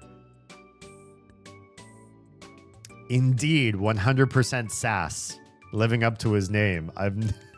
He was laughing at you? Man, seems kind of, I don't know. That's a big laugh for your partner. Oh, the Instagram feed died. Okay, bye Instagram. Well, it's been a lovely hour. Once again, if you found me because the Instagram stream died, welcome. I can't fix it. I've sent a help ticket, and I don't know why Instagram isn't extending my streams out to 4 hours like they're supposed to be. Right now, I'm back to the 1 hour like I am not a content creator on Instagram, and I don't know how to fix it. If anybody else finds an answer to how do you get from the punishment sphere of Instagram, the 1 hour stream part, how do you get back up to 4 hours again? Please let me know. I'm trying to implement your change. Yeah. Eat the plants and grow them for the best taste goods. My answer. Oz and I are growing plants because we want to teach the littles about, the cycle of seed to plant to flowering and fruiting and all that kind of stuff. So we've got our own little garden in the side yard. It's good stuff. And some of the food that's coming out of it, especially the peas and the tomatoes. Good stuff. It's good. It's tasty. Our soil is doing the thing that plants crave, I suppose. Cooking is also a way to preserve food. True, it does make it harder for other foreign elements to come in and start to break it down, right? but that can also maybe not be the best if external agents can't come in and break down the food. Does that make it less bioavailable for certain foods? I don't really know. Cooking also kills pathogens. That's an important aspect. That's very true. When you cook it above 140 Fahrenheit. True. Don't go around saying my network and servers are so well protected. I mean, yeah, it sounds like I'm inviting you all to like come and try to break things down. This is true. We're posing challenges for the people. I mean, if you can find my stuff and you try to break through the defenses, I understand. I issued the challenge. That's on me. We'll see. We'll see if anybody actually tries that. Kel's just staring at the wall. Yeah, he's having the best time of his life. He's hanging out with his friend Damien, and we're sitting in this boy's room, literally not moving while I stare at a desk and he stares at the wall. And this is one of my last days in town. I think I have 3 days left in town, and this is how we're spending today. In this room. Staring at the wall. Stomach acid does denature. Yeah. I'm going to need to do some research, or you all can. Yeah. Cloud talks? Does Cloud talk? I haven't played that game in so long. I don't remember him really saying a whole heck of a lot. Cis fats? Do you not know about cis and trans fats? It's actually where we get the gender terms for cis and trans. They come from biology originally, and not biology of the human sex and gender concepts, but they come from stuff like the organization of organic chemicals. So cis tends to be like a straight chain organic chemical, in which case it's very easy for like oxygen or water to like come in and break the long chain into constituent parts, basically digesting it and being able to create it and create usable parts of that. Whereas trans usually has like an extra hydrogen or something, and because of the way molecules repel from each other, if you have like an extra little thing on one part of it, it bends to because the electromagnetic forces or whatever happen to push molecules away from each other. And so you see like trans fats have like a bend in them, and because of that bend, they can be much more tricky to digest or to use the proper enzymic reactions to get the energy out of them that you want. And therefore there's a higher propensity for things that you can't break down in your body to be stored as long-term energy to be used later. But many people eat in such a way that they never need their long-term energy again. What happens if you never access your long-term energy, and maybe you put more in and more in and more in, and you never use it? You end up building it up, right? And when you build up extra energy on your body, we all know what that looks like. There are trans and cis fats. Sounds like a joke, but it's real. Yeah. Oz got a real good clip of me being a spaz about them. Nice. I got him laughing, apparently. Yeah. Well, I'm glad it seems like it was lighthearted. I spilled the beans on the last few months medically, potential move to Canada, etc. to do fam or my core of my... Oh, to the fam or my core of my people.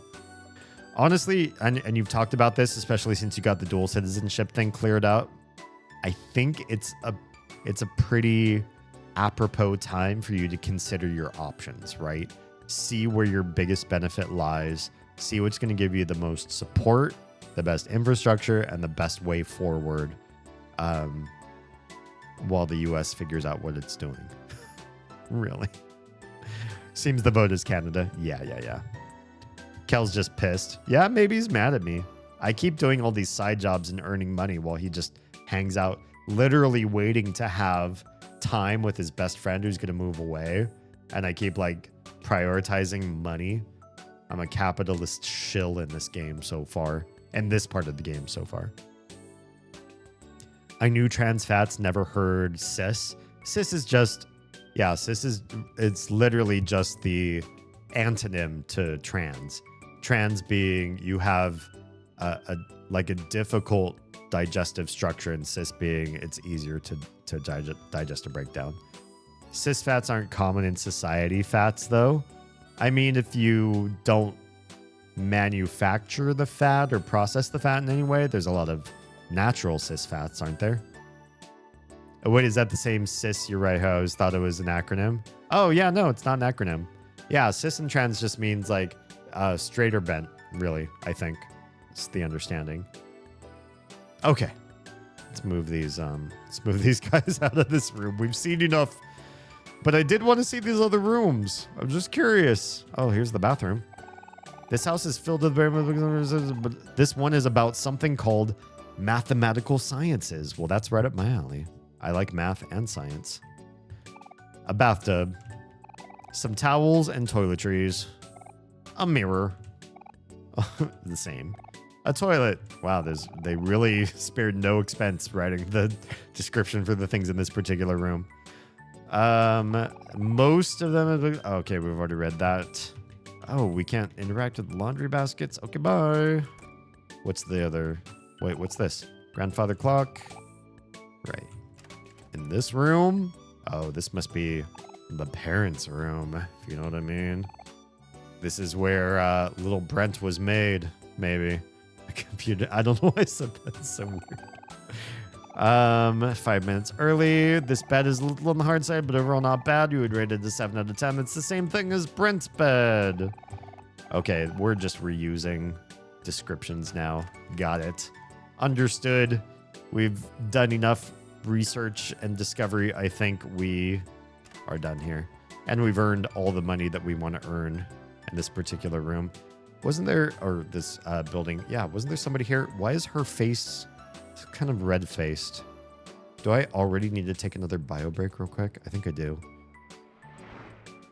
I'm going to, I hydrated well. I drank both essentially like a full glass of water and a full glass of tea with dinner, and it's moving through me. So I'll be right back, and we'll find out what's going on with this red-faced girl. Be right back.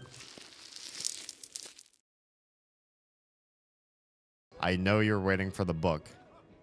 Look in my eyes. You know I have bigger things to do than you. I mean, bigger.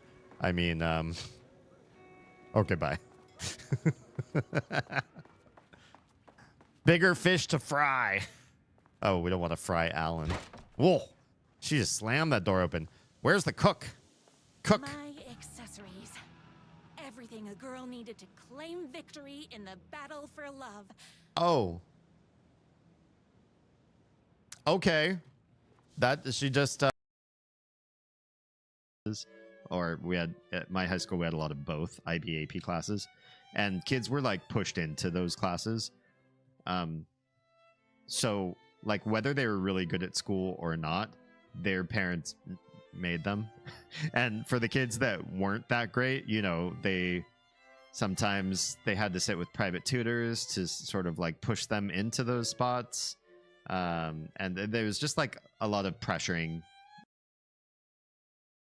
Yeti, is there anything that when you are with somebody or sharing a household with someone, you insist on doing because you think it is a role that you absolutely need personally to take on?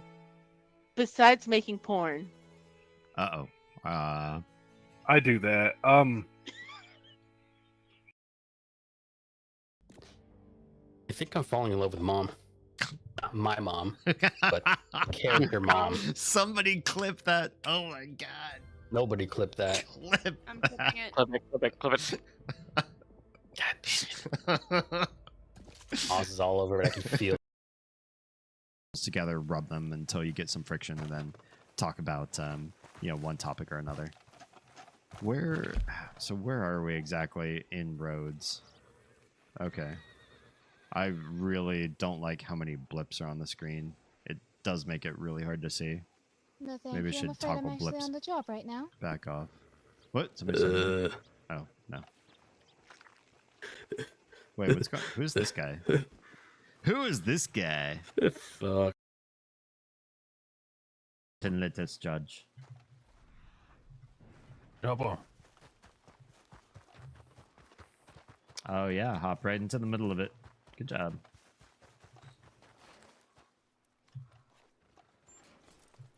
Got a full-blown stagecoach. You need that clip. Honestly, those were some Oh, there's actually people in town. pretty good role players there, right? More ooh woo. You gotta say ooh woo. All white. I'll say ooh woo woo. I feel like it's fractal at this point. Wash is so happy right now. Didn't have to spend $42. Ooh woo. If anybody wants it, just behind this big tall boy. Ooh woo. I see no tall boy. Oh, wide boy. Ooh woo. If you see a wide boy at the side of the road.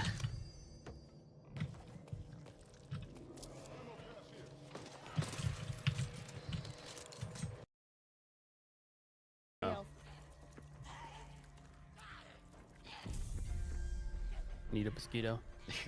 Mosquito? What's a mosquito? I just made it up. It's like a mosquito, only it's shaped like a penis. All right, let's go.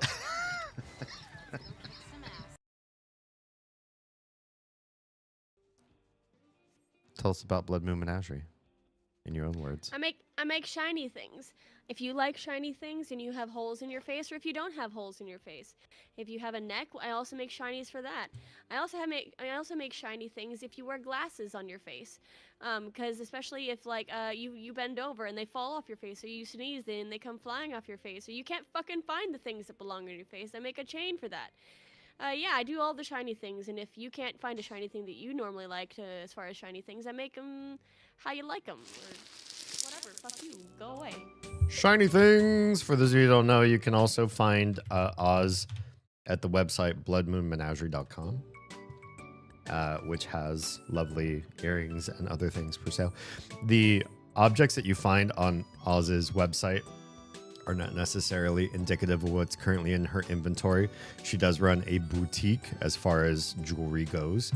So if you're interested in something, contact her directly, either through the website or through whatever cyber stalking you want to do, the streamer of Oz, and ask her what is possible, and have a conversation and dialogue about what it is that you want to have happen. And I think you'll be pleasantly surprised with what she's capable of doing, even if it's not a direct thing that you find on her website. Yeah. We loves the odd shiny things we do. As a couple myself, done by request. Me too. My this thing right here, the katana and cross thing. Yeah. Honestly, amazing, and I love it, and I wear it everywhere, and people comment on it all the time, and I'm like, oh yeah, my wife does jewelry, and here's her information. Like, all the time. I'm a walking billboard for Oz. Anyway, I did a little bit of research while I was peeing, because that's something that I like to do, is research and pee at the same time. And you guys are right. Denaturing, especially of proteins, does benefit the body.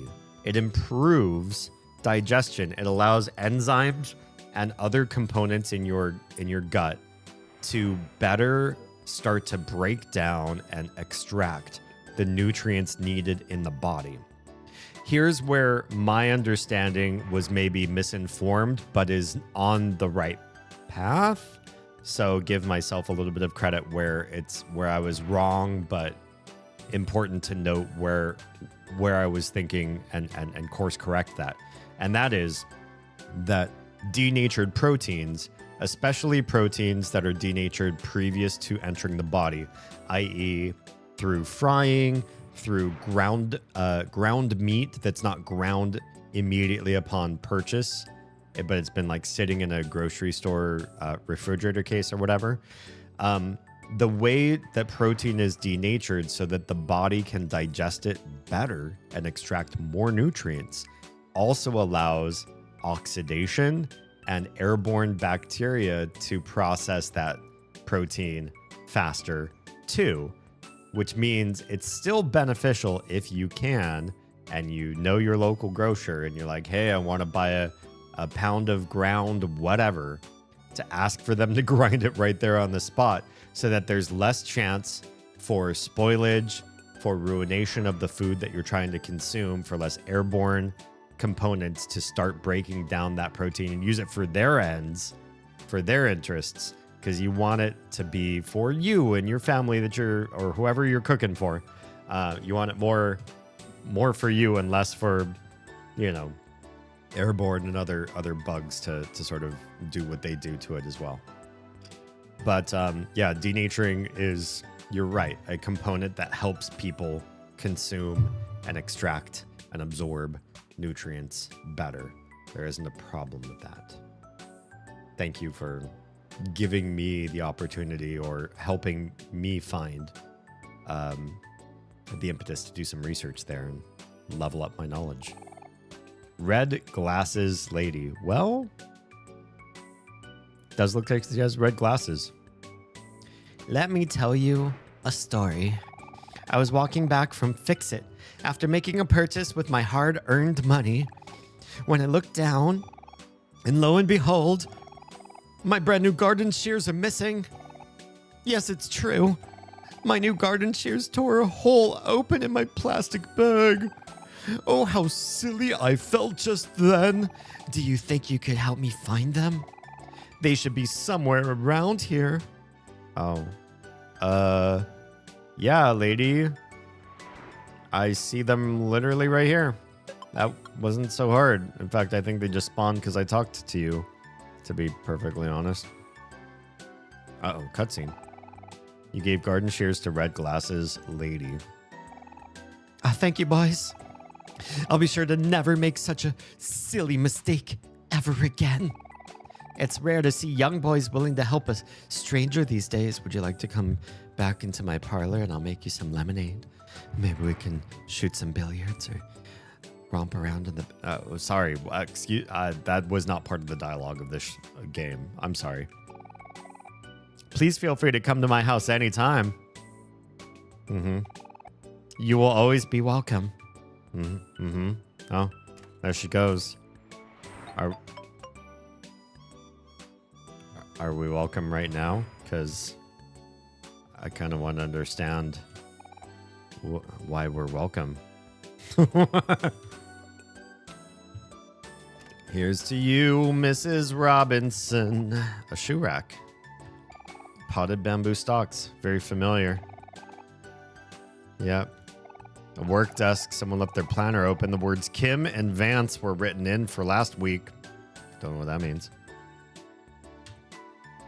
A bunch of books and magazines. Lamp. Turn the TV on for shiggles. Fire. Oh, we didn't mean to go in there. Hang on. There's still more stuff to look around in here. Because why not? Potted plant. I like the glass coffee table there. It's very chic. Lots of bamboo. Nice dining table. An unfinished cup of coffee. Another one. Uh-oh. State-of-the-art slow cooker.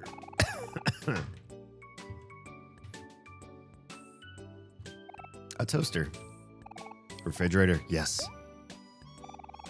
Avocados. Eggs. Blueberries and grapefruit. Well, that sounds awfully healthy.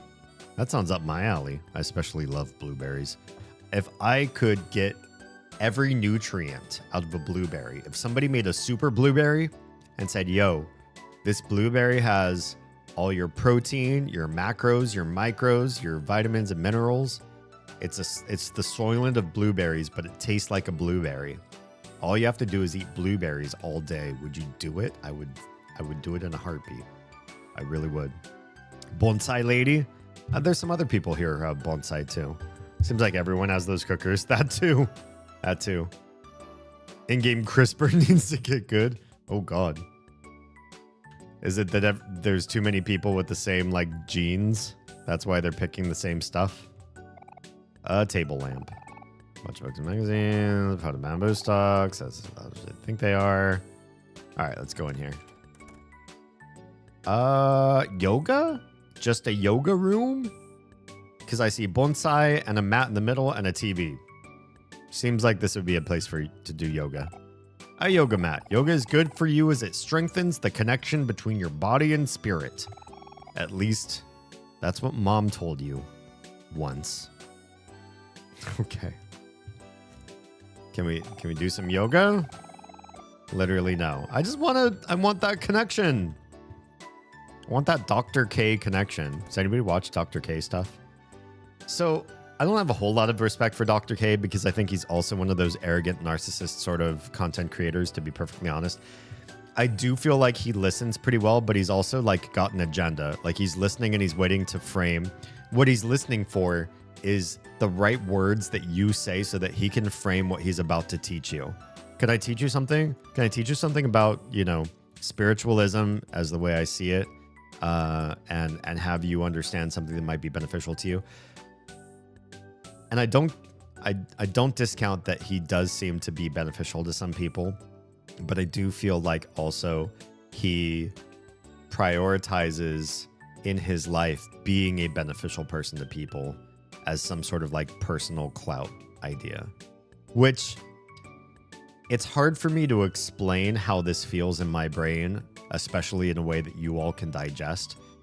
When I say I ultimately want to leave a legacy of service and provision for people so that I develop like lifelong learning and curiosity and fact checking and stuff in a majority of people, so that that's the legacy I leave behind, and it doesn't matter if it's me or not me. What I mean to say is, while I want that, I don't necessarily want that to change how people think of me. And I feel, and I don't know this, but I feel like when I watch Dr. K do his online therapy adjacent content creation, that when he helps people, he wants to be perceived as a helpful person. That is an important part of it. And me, if I got to the place where I could decouple from it and literally just have a working content machine that helps. Okay, bye. That helps people along their paths toward personal development and lifelong learning and self-growth and all that sort of thing. And it did not necessarily derive back to my face, my voice, my words, my thoughts, but just helped people anyway. Or I was able to like become administration or something in the shadows that was, dangling a bunch of strings to make all this happen for an even larger group of people. And it wasn't coupled to me. I don't care. I feel like Dr. K would care. Like there's a component of his personality that he wants the connection to him about to be the help. I don't know. Maybe I'm misreading him, but that's kind of what I feel. Let me back up and chat just a little bit. Is he like Dr. Pimple Popper? No. I like Dr. Pimple Popper. I mean, I feel like she's a little bit narcissistic too because she's very much like about her. But I like her stuff because I just like watching people have a situation that they've been sitting with for a long time and then be relieved. And I like that feeling of like the sense of being caught and stuck in a chronic state and having an easy and quick release to that when you find the right person. Not everything chronic has a release. And so chronic skin conditions that you go see, what's her name? Sandra Lee. When you go see Dr. Sandra, and it's just a matter of like minutes, and you get relief for something that you might have been sitting with for months, maybe even years. There's something lovely about that, whatever her real personality is. I've only seen the Pirate Software Dr. K episode where he calls him arrogant. And is he wrong? I mean, let's be honest here. Dr. K, I feel, really touched upon some, and very carefully, very protective and cautious of Thor's ego. He was, hello, Akumu. Chills. Hello. Vegas chills. How's Vegas? Where are you staying? How long are you there? What have you seen so far? What are you going to see? Tell me all the details. I haven't really been to Vegas a lot. I lived in Southern California for a while, and I was not one of those people that spent money to go and do the Vegas thing very often. I've only done it a couple times, but I had great times there. You can have what I would consider like a me sort of good time in Vegas. And I'm not a big gambler, and I'm not a big like go see shows, go eat big food, and go like, but I still had good times. And I think there are different experiences to be had in Vegas that if you think it's really just all gambling and high life, you're probably missing out on some other really cool stuff to do. It's worth seeing at least once in your life, no matter where you live. Yeah. Sorry, let me back up a sec. Yeah, I think Dr. K did the right thing. He was really cautious about calling out Thor's arrogance, but he was right to do so because the world all saw it, and Thor needed to at least hear it, even though he wasn't receptive to it, I don't think. I saw him once. He seems kind of annoying. The thing with Dr. K that I don't like, the reason why I don't like him is his own personal arrogance is really in his spiritual takes and how he wants to just sit and teach you about his spiritual view. Can I just share something with you about like how karma and dharma connect together and what that means in sort of like a modern therapeutic sense? Okay, well, let me tell you a story. And then he just wants to like go off and he wants to do this sort of stuff.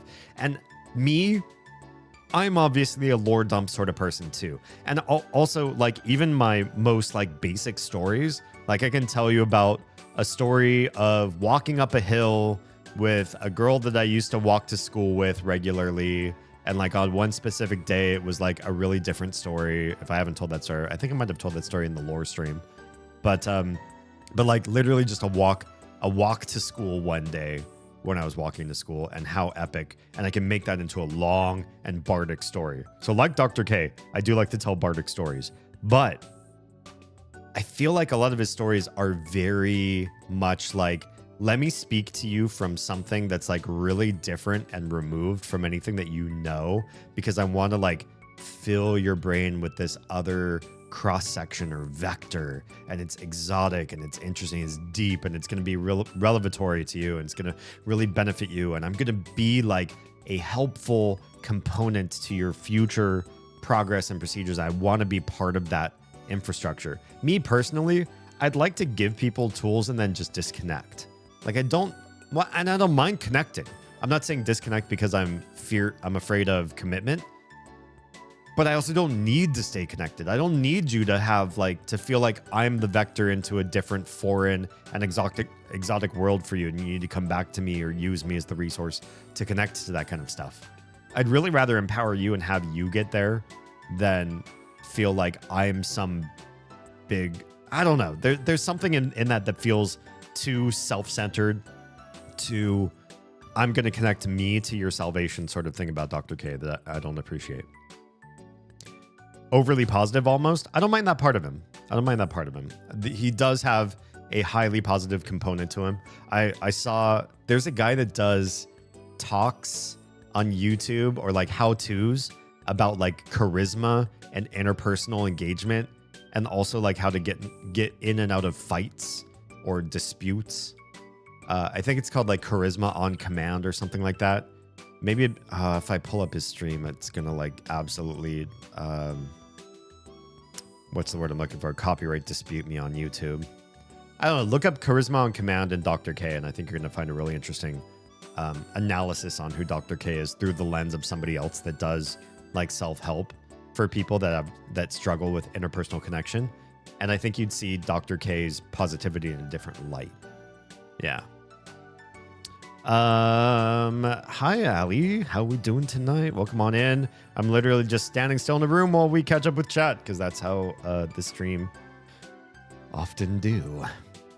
Dr. K did a good job in that episode with Thor. Totally agree. The best he could have done, given the person receiving the therapy. I do feel like Thor was there to tell his side of the story, be understood, get his fans behind him, and absolve himself of the things that other people decided he did wrong. Instead of just owning it, instead of just saying, yes, I agree, or yes, I see why you believe that way, He just would not give that ground at all.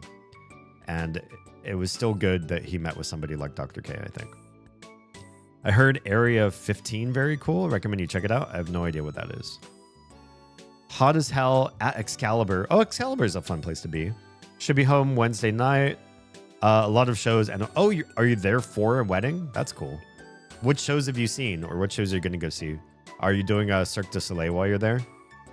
Oh, off to bed. Oh yeah. We can talk about this kind of stuff later. Don't stay up just on my account because I'm curious. Yeah, I like Vegas and I like hearing people's Vegas stories. But if it's time for sleep, it's time for sleep. You got stuff to do. Area 15 is a museum in Las Vegas. I've never heard of this one. Is it like? It sounds like a spinoff of Area 51. Yeah. Oh.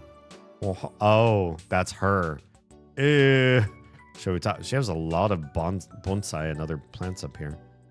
It's super cool. Oh, I'll have to check it out next time over there. Snip, snap. I feel weird about this. Why do I feel weird about her? I shouldn't feel weird about her. In a game like this, I should not feel weird, but I am. I do. She has medals on her walls above the bonsai, so I feel like there's something horticulturally important about her. Snip, snip, snap. Ah. Hi there, you two. I didn't expect you so soon. What does that mean? Look here. Caring for these bonsai is a hobby of mine. It helps me relieve stress. After this, I'm going to start preparing dinner for my children, Kim and Vance, tonight. Okay. They better not be late again, or else. What the heck is going on? First, I thought she was being kind of seductive, maybe, and now I feel like she's being kind of threatening. She's got the snippers in her hand still, probably. Snap, snap, snap, snap, snap. Jesus. Y'all need Jesus. What's going on here? What's wrong with her? Why does she have to be so intense? A yoga mat. Yoga's good for... Yeah, I feel like she's got all of this stress relieving stuff and it's not working. There's an open book on the table. Pruning should be done regularly to maintain the shape of your bonsai. All bonsai grow at different rates, so it is necessary to evaluate each tree's growth rate and adjust your trimming to accommodate. I promise I will adjust the trimming. This bed seems decent, but the sheets would gather up too much heat at night for your liking. Me too. You rated a 6 out of 10. Oh. I definitely need a cool bed. I understand there are weighted cooling blankets, and I need one in my life. But then we priced one, or Oz priced one, and it was insanely expensive for a blanket. So until or unless we ever become insanely wealthy, I'm probably not going to spend that, especially because I have kids. And when you think about when you have surplus income, you could use it for things to improve the way of life for a child. They cannot make those decisions themselves. They cannot make fiscal decisions on the extra budget of a household, the discretionary income of a household. But you can.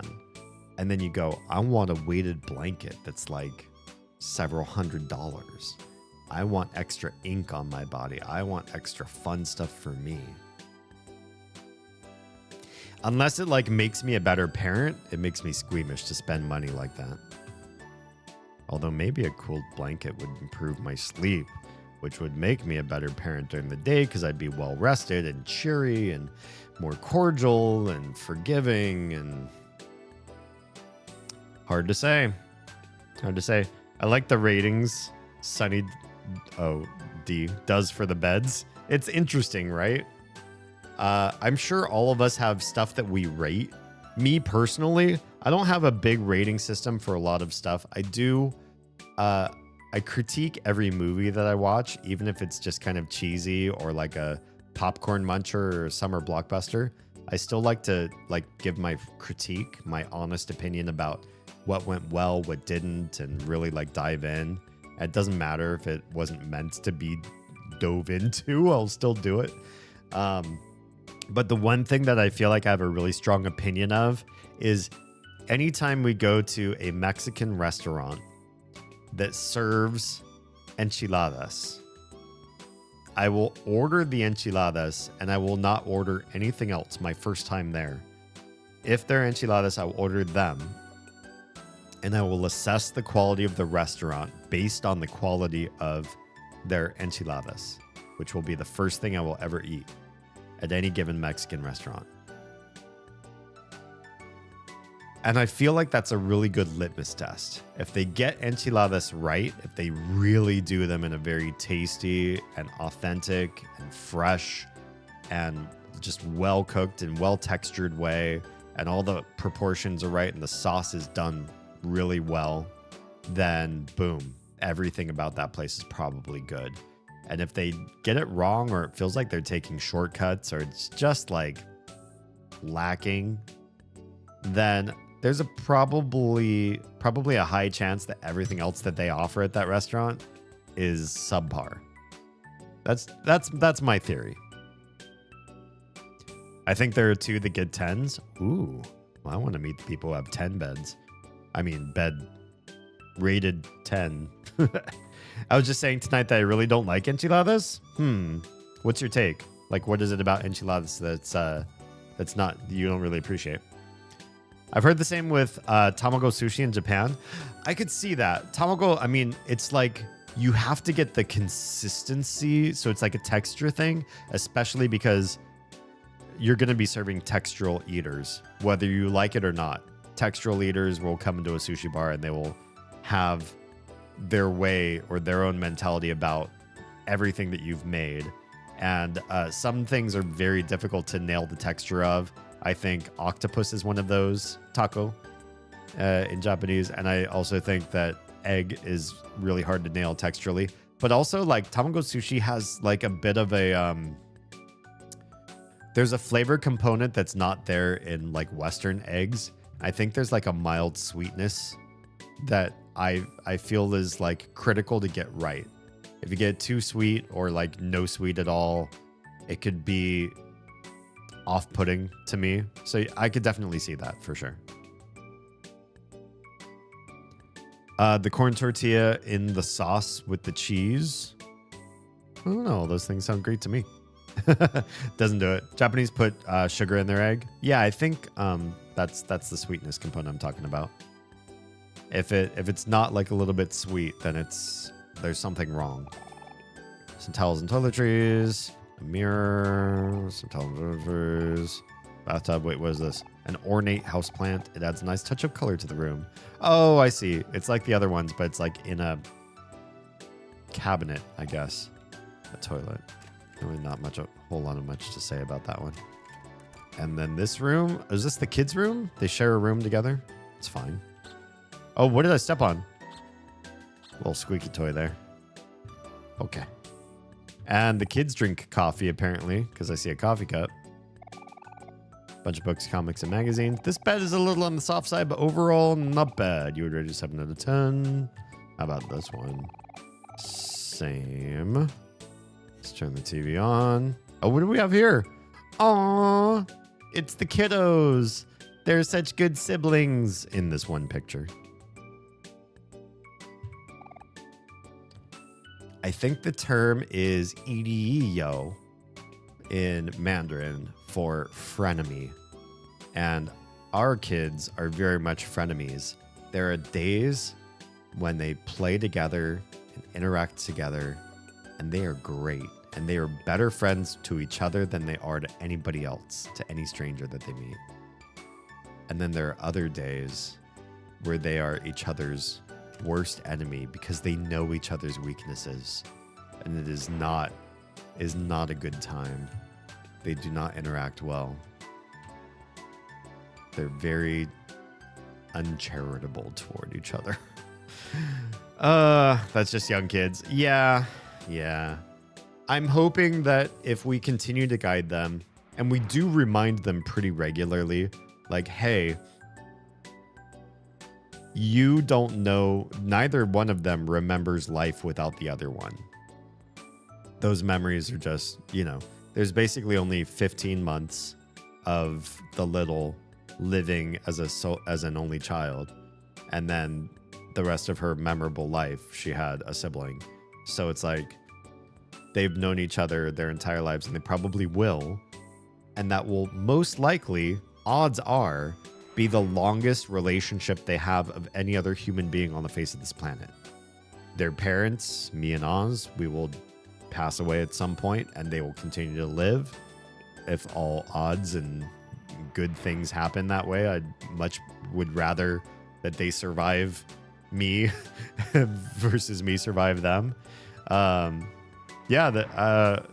That's probably the longest relationship. You know, they'll get into like maybe a romantic relationship, or maybe not. If they do, that romance will not come anytime soon. It's going to come later in life. And that really the longest relationship you probably have, statistically speaking, is with a sibling.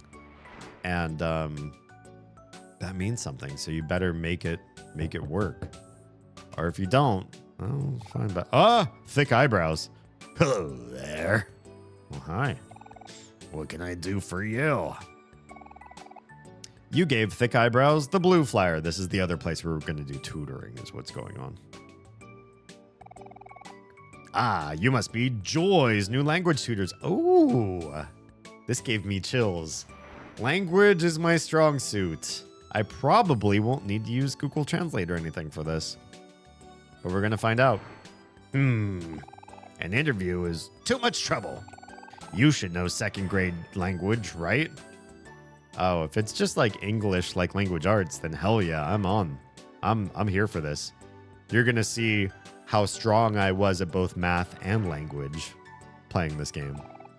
I also feel like the stuff here is pretty low bar. Like, obviously, we didn't go into calculus with the math kid. We're probably not going to go into anything too collegiate with the language kid. Hurry and come in. My daughter Joy is waiting for you in her room. I.e., you're again introducing two random stranger older boys into your house and then turning away from us to go worship at a shrine while we inspect your house and go visit your daughter's room. Sure. Shoe rack, coat rack, lamp. Bunch of books in a language you can't read. We'll see about that. I mean, maybe Lil D here. So these guys are language nerds. A fireplace. Looks like every now and then. Yep. Ornate house plant. Adds nice touch to color the room. We'll turn the TV on. A newspaper. To be fair, babysitters are pretty much the same thing. No, because I feel like nobody ever invites a babysitter that they don't know. It's always like a person that you have a connection with, right? It's like that neighborhood kid that you saw grow up and now they're older. Like now they're a 16-year-old, but you knew them when they were on the big wheel and like playing in the yard and the sprinklers. It's like you have a connection with that family and that child, and you know which ones are responsible and which ones are just a total fuck up. And you're not going to invite somebody who's just like making common or constant mistakes and, in bad relationships. And they're probably going to invite their partner over to your house while they're babysitting your kids. Sort of. You don't want that one babysitting. You probably know something. This person, I just passed them a flyer, which is to say, I don't know you, but I saw your ad on a wall and I took the ad off the wall and I came to your house. That's all we know about each other. TV remote. Best not touch it. These are prone to getting lost. Because I touch it, it will get lost? Wow. An unfinished cup of coffee. It seems like people really don't like drinking their coffee in this town. A bunch of magazines in a language you can't read. What is this? What is this? I want to inspect it. It's, you know what it looks like? You know what this looks like to me? Can we make this happen? I really want to make this happen. What is the there's a show, a TV series called Out of This World, and where's my capture? Boop. Where are you here? Boop. It is this thing on the desk looks like the dad communication thing from this there he is. There's the dad. This image. This guy. That's the thing that the dad would talk through. That's what's on the desk right there. Right? Wrong? It's a communication device for an alien. The girl in this show had a Earth mom and an alien dad. We didn't know anything about the dad except that through this weird cube thing, he would speak to her, and then she developed powers over the course of her teenage development. Okay, anyway, that was a thing. Incense? Do you think it's incense? Maybe. You remember that show, Jam? All right. It's not just me. All right, what do we have down here? A set of wooden coasters. Oh, not marble like the other house. A big bowl. Bunch of books in language you can't read. Table lamp. House plants. Oh, what's this? What's this over here? Perfectly good fruit. It looks like this is also a shrine because there's candles up above and maybe like a little, either a portrait of somebody or maybe a mirror or something. So they really care about ancestry and devotionals. An empty cup still smells like tea. Don't know what that is. You open the pot. ... Smells like dumplings. Hell yeah. Let's stay here. Let's just hang out with these folks. Some bottles of sauce and vinegar. A rice cooker. These people are cooking good stuff. Salt and pepper shakers. What's in the fridge? Rice, string beans, and lots of dumplings. Hell yeah. We're not leaving. Kel, this is where we're hanging out for the rest of the day. I hope that's fine by you. Bunch of books in language you can't read. All right, let's talk to the dad. Joy should be in her room right now. Thanks for your help. Sure. Let's come on over here. Did you want to write something on Tiny's card? Yes. Can you leave it? Oh, thank you, Oz. I'm right as the mail. Can you leave it? I'll do it after the stream. Can you do it? Can you leave it on your desk so it's in a place where I have a flat surface to do the thing? Draw a picture of Big Chungus. What I'll probably do is draw big penis like I did in Mist 5 because yeah, that's fun to draw. Just kidding. It's for my daughter's birthday. Books in language you can't read. Magazines in language you can't read. Bonsai. Vase. There's a lot of dust in it. I wouldn't say that's dust. Probably don't play with the dust in that vase. Little dude. Oh, what's this? Photo of a stranger. Another shrine. Looks like there's 3 shrines here. Okay. Grandfather clock. What room do you think she's in? Let's go left to right. This is not her room. Okay. Wait, whose room is this then? This room shared by 2 people. Work desk. This bed's the perfect balance of firm and soft, but the sheets seem to be a little lacking in comfort. I'm going to guess he's going to give it a 9 out of 10. You rated a 6 out of 10 just for the sheets being a little lacking? Wow. He's a harsh master. An empty cup still smells like tea. A house phone. TV, wardrobe.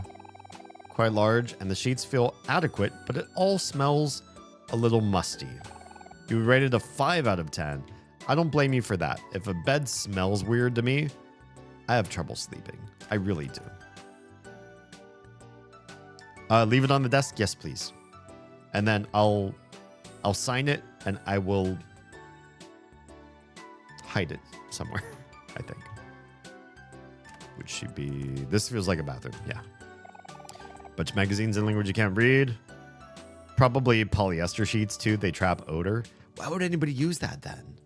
I feel like there's some things that like literally if you know what they do, there's no amount of like monetary savings to make up for bad design. If you know for a fact that a sheet would trap odor and bodies have odor and you're going to implant your odor on a sheet and then your sheet's going to smell bad quickly. Doesn't matter how cheap polyester is where you live, you'd do something else. You'd have some other material because that's just gross. Nobody would want that as far as I would imagine. Nobody would want that. There's certain things that I feel like we're just well beyond and we shouldn't be doing anymore. Mirror, bathtub, a toilet. Yeah, it's all the same sort of thing. A book in language you cannot read? Nothing else. Okay. Well, great. All right. I think Joy is in this room. Hello, Joy. Used to have poly sheets, sweat like hell, smelled like sweat and must. Finally got some linen. Yeah, it just seems like that's something that just shouldn't happen. When we've, especially like in the internet age of communication that we live in now, why would we not navigate the world's cultures, look at what everybody is doing, decide on the best option among all of them and say, you know what? Regardless of where you live, what's prevalent, what's cheap, or what your ancestors have done for 1,000 years, just look at what these guys are doing. Isn't that cool? Isn't that better? Wouldn't you want that? Maybe some things are more of a premium cost. So like the Egyptian high thread count sheet sort of things, like could you afford that? Maybe not everybody, so that's not for everyone. But as far as like low cost alternate options, shouldn't we search the world's different solutions for something and compare them all and see what really happens to be the best? And maybe the best isn't necessarily a one size fits all, but it might be the best for the cultures in this region or cultures with this background. And then other places, you can't adopt that because they're going to be antagonistic to it, or it doesn't suit their environment, or it doesn't suit their personal body odor for something like a bed sheet or whatever. And so you do something different for them. But like, while there isn't an optimal solution for the entire globe, there are better options if you searched the world's cultures on something. Bed sheet making is an example. And then find what works best for each area of the world, which countries, which biospheres or environments or ecosystems, and like go with that where cost is not punitive. Yeah, at least pre-kale cotton. I don't know that term. Cheap and nice. I think futons are great, especially for small places. I've slept on a futon. It was a very pleasant experience. I've slept on like the Japanese floor bed situation with the little like rice-filled round pillow. And I was like, there's no way I'm going to enjoy this because I'm so used to box spring mattress and feather-filled pillow. And I lay my head on that rice and it was so comfy. And I had such a good deep sleep on that bed. I don't currently sleep on that same sort of situation, but I'm just saying, like, you'd be surprised what things that you might feel are too exotic to appreciate, what they actually feel like when you engage in them.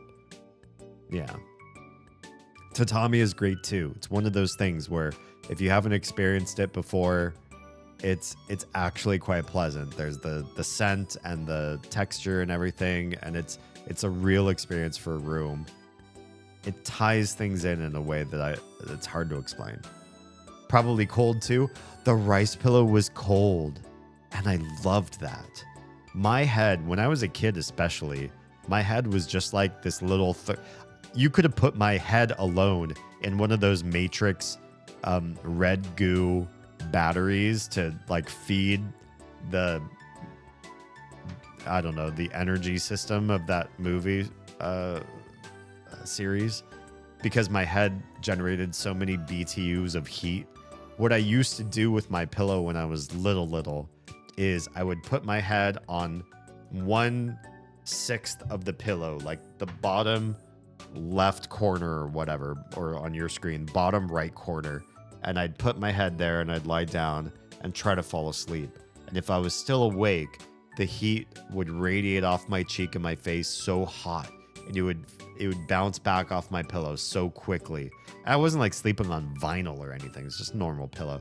Oh, I can't stand it anymore. I moved the pillow over just a little bit and I'd get to the cool spot, and then I'd lie there. And what I would do is like eating corn on the cob. I would like move the pillow, move the pillow, move the pillow. If I got to this corner and I ran out of pillow, I would then rotate the pillow 180 degrees so I got to the other side of the pillow. I hadn't flipped it yet, just the same side, but on the other, because my head was small compared to the pillow. And I'd start again on that corner. The top half was already all heated up, and now I needed to let that cool down. And I would go and move my head across all the little sections on there, and then I'd flip it, and then I'd have that many more. It's totally like eating corn on the cob. I was just trying to keep my head cool. I was just trying to be cool and sleep at the same time. My Japanese teacher had a tatami mat in her class. Ooh, nice. Very posh. All right, textbooks. So you're definitely ugh, language. Wardrobe. This bed seems decent, but the sheets would gather up too much heat at night for your liking. You would rate it a 6 out of 10. I think we already read something similar to that. Stand for sheet music. Interesting, interesting. A work desk. It's really dusty. Oh, this bed has an old hat on it. I bet she had an older sibling and they're out. They're gone. That's a guitar. Why can't I interact with that? This bookcase has been cleared out. Oh, they're probably like in college or something. Bunch of textbooks. Alarm clock for responsible people. It's set 5 minutes early. Everybody here is so punctual. Also, this kid seems to have a lot of awards above their bed on the wall, too. All right, let's talk. Hello, I'm Joy. Pleased to meet you. You must be my new tutors. Well, one of us is. Should we start now? Let's go. Language arts. Oh, Kel's going to play guitar while we do this. Do we get to hear guitar music? He's just staring at it. Come on, Kel. Serenade us. Here we are now. Entertain us. This is the worksheet that I'm stuck on. God, this really takes me back. This really reminds me of when I was doing tutoring. Because I was like the skeleton key tutor too. And it was all a referral only business. And man, I got some really good income, some side income, you know, but really good income just doing tutoring, because there are 3 types of people in this world. There are people that learn quick, know the stuff, and they cannot translate that information out of their own brain. And then there's the people that cannot learn things.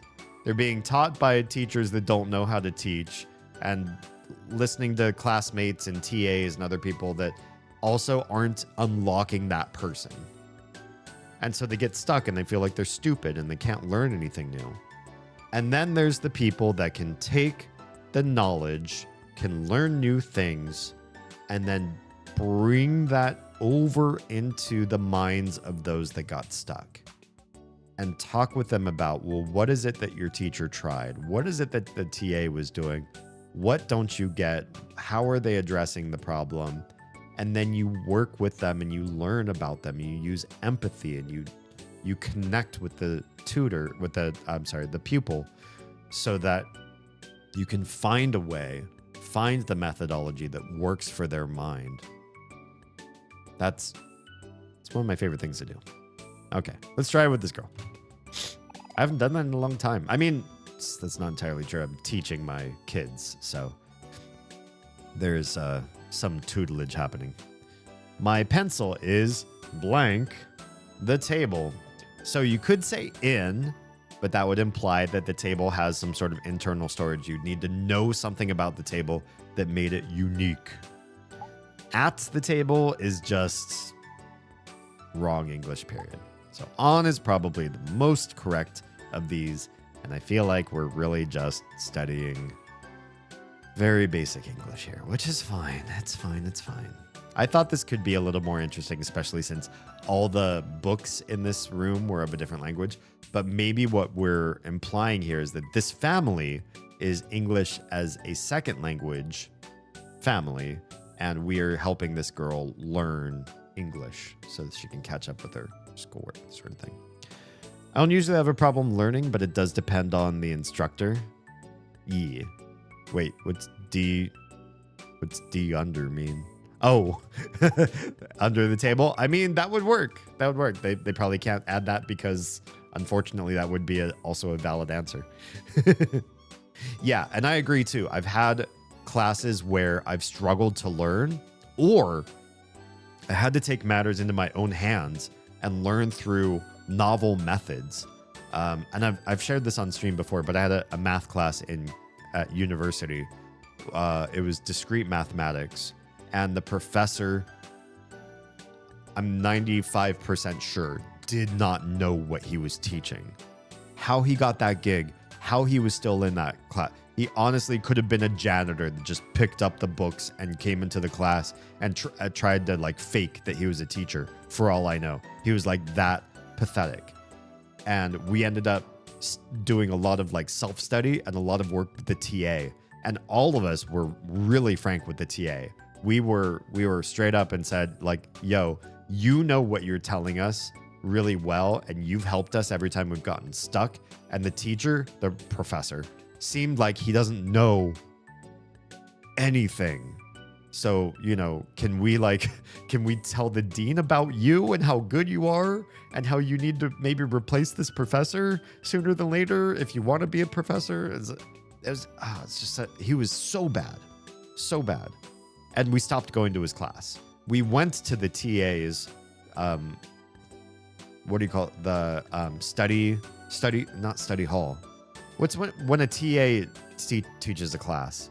It's not the same thing as the lecture hall. The lecture hall and then the whatever the hell the TA does. We went to those, but never the actual lectures. But you would say in the drawer of the table. Yeah, you could say in the table if it was really clear that the table had storage. But you could definitely say in the drawer of the table.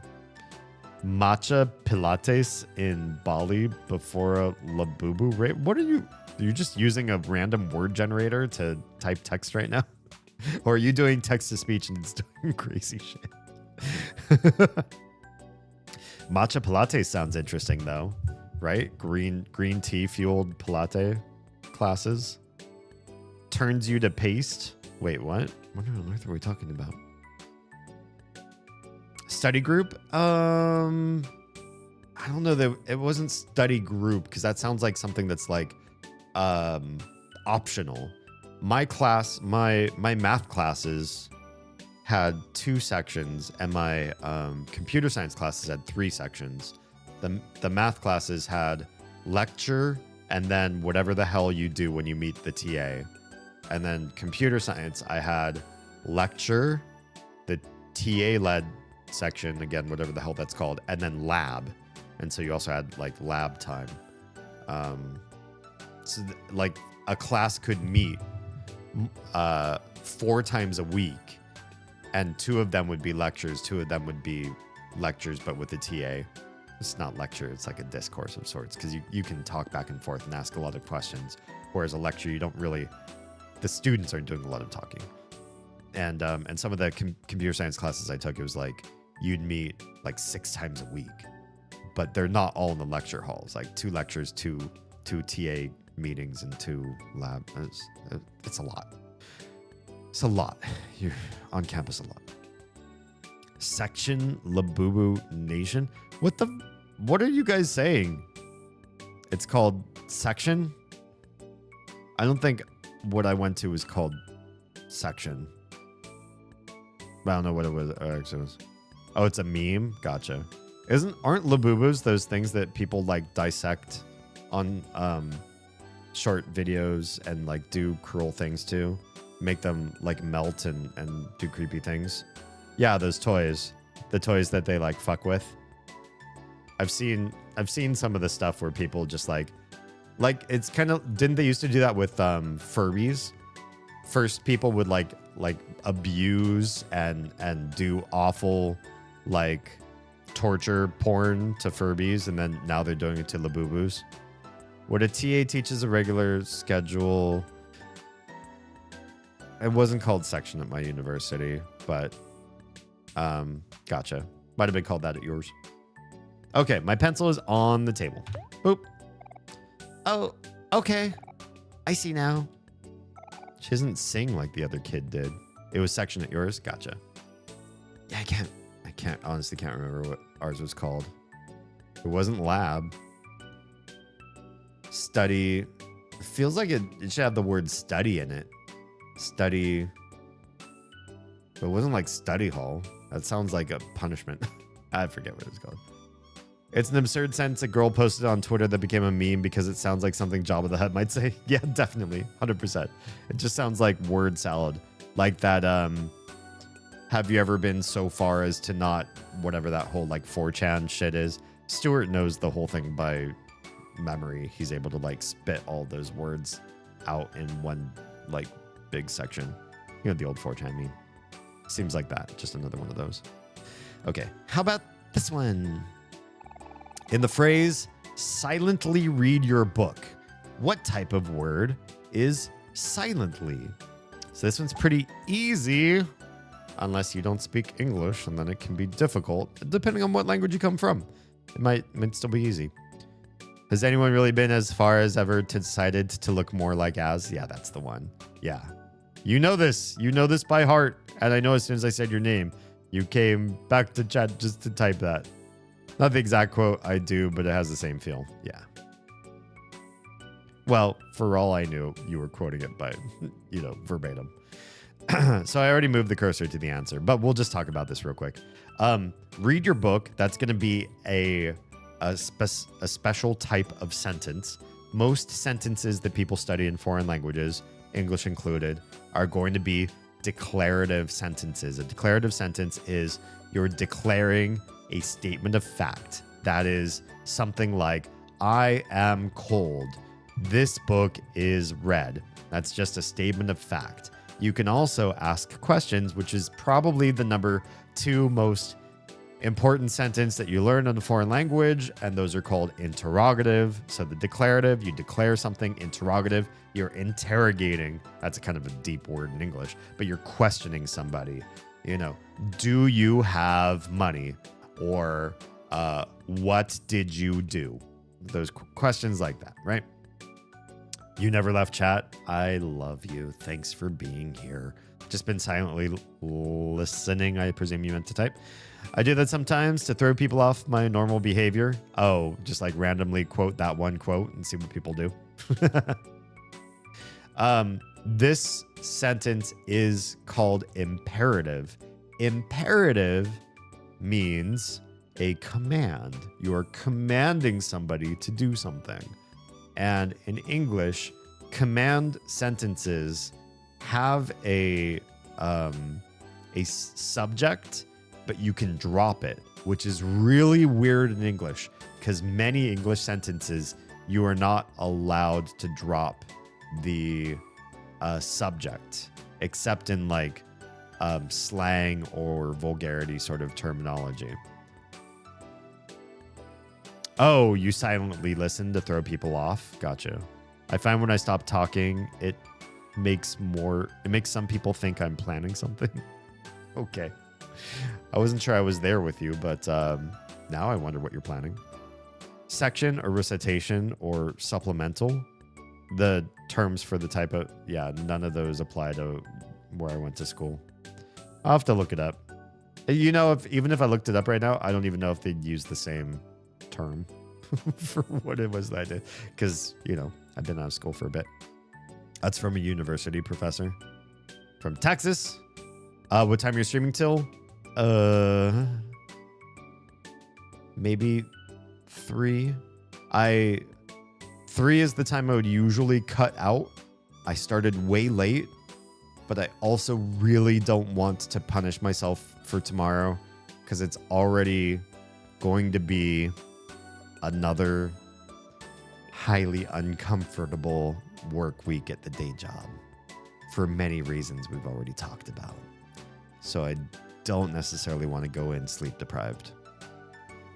Section is what they called it at my school in California. Gotcha. Yeah, I super don't think it was called that, but I super don't remember what it was called. At least that term does not tickle anything in my memory banks. So yeah, imperative sentence, that means it's a command. The command structure with the subject would be read you your book. That is to say the subject comes after the verb in commands. It would be read you your book. You could also say you read your book, but then it becomes an ambiguous structure at that point because it could also be a declarative sentence telling somebody what you know that they're doing. You read your book. You know, when they ask you, what do I do after I finish my dinner? You could tell them you read your book. That's not a command. That's a declarative statement. So read you your book would probably be the more imperative structure. Your is an adjective modifying book. It says what kind of book or whose book or whatever. It's your book. Read is the verb. You would be the subject. It can be eliminated like it is in this sentence. And silently modifies read, the verb. When you have something that modifies the verb, it's mostly almost always going to be an adverb that modifies that verb. That's where you get the word adverb from. So it's a modifier for verbs. It can also be a modifier for some adjectives. In this case, it's telling you how you should read your book, in what manner, to what capacity is the reading being done.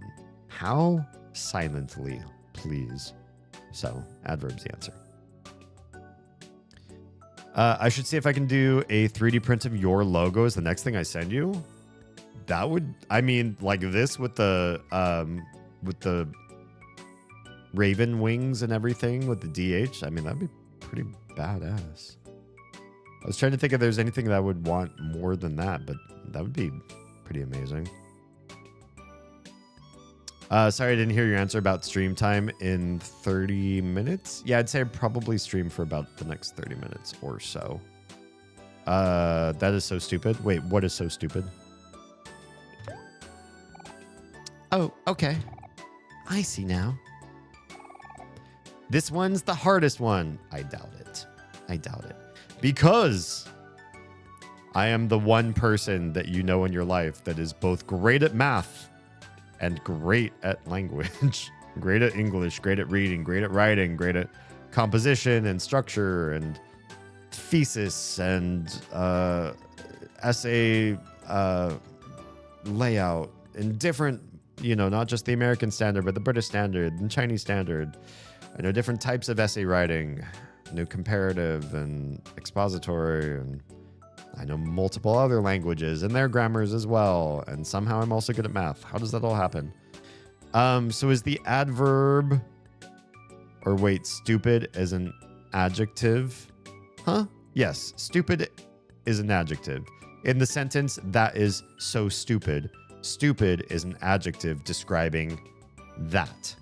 Like if you point at a dog dressed as a newscaster and you're just like, some people go, oh, it's so cute. And you look at it and you think it's stupid.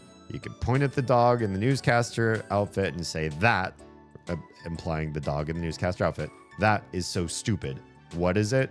Stupid. Stupid defines the dog in your eyes in that particular question. Why is stupid not connect to a noun right there?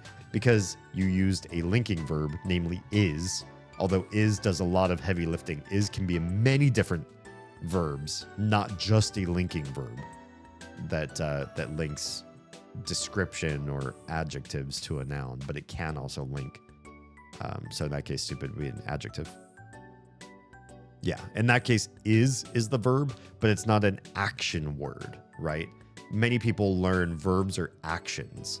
In the case of read your book, or I am reading a book. Reading is a real action. Your eyes are scanning a page and you're soaking in words and you're learning a story. That is an action. But to say the book is yellow, the book's not acting. It just has a quality. In that case, is considered a linking verb.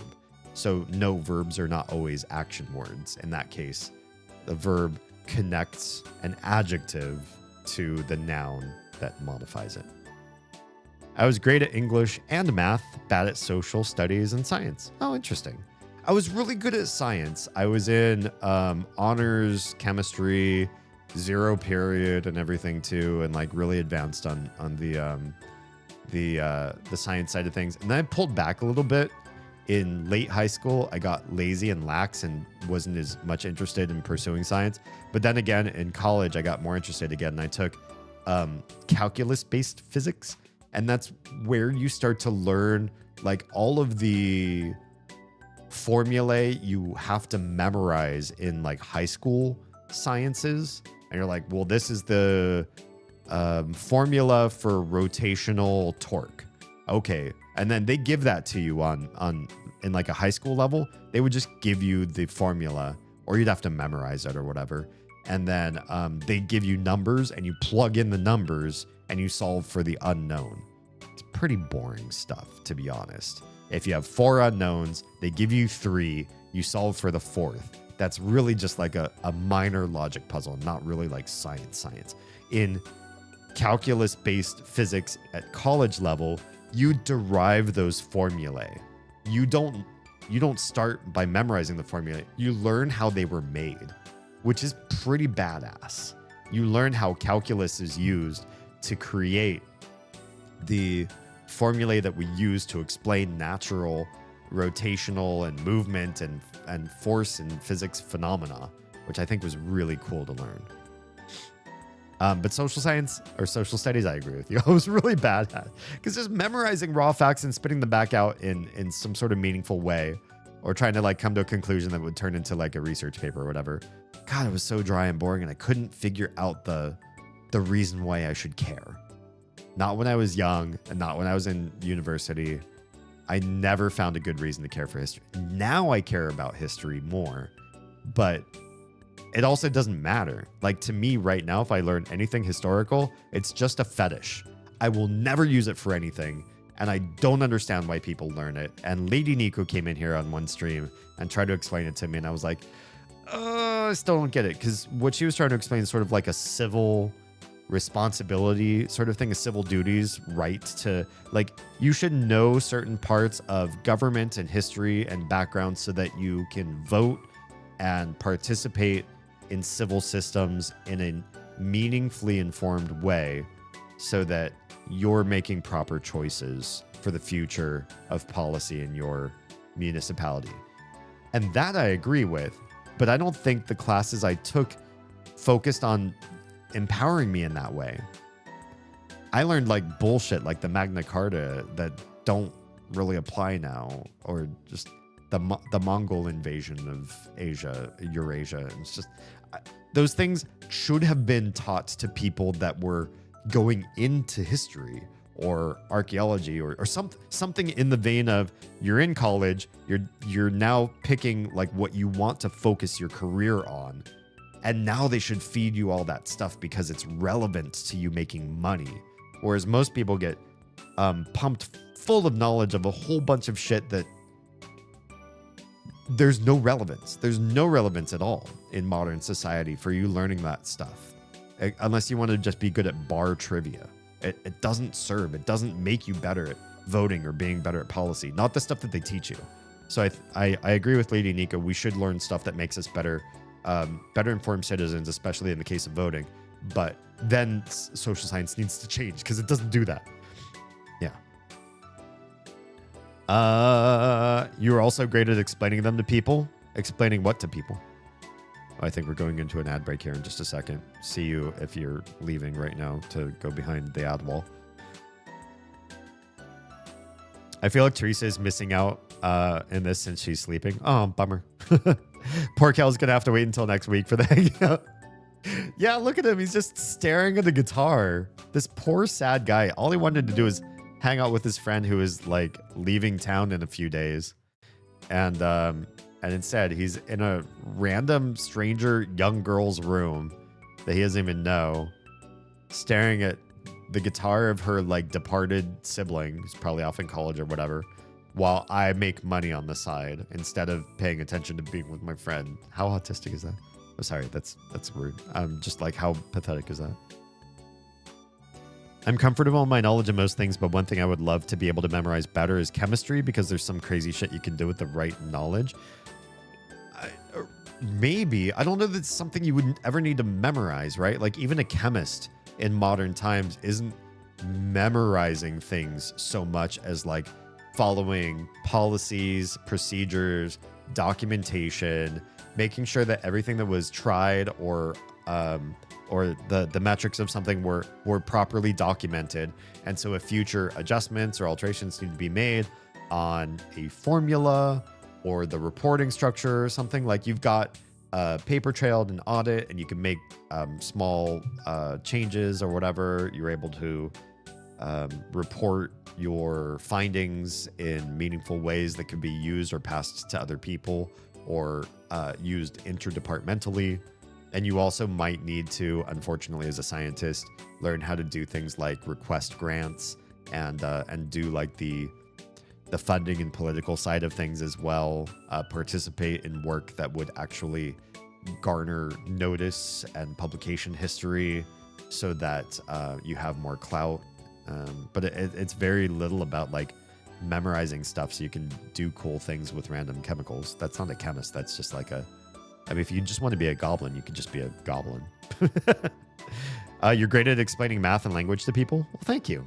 I'll take that as a big compliment. It's something that I really strive toward being good. Oh, you snoozed my ad. Thank you.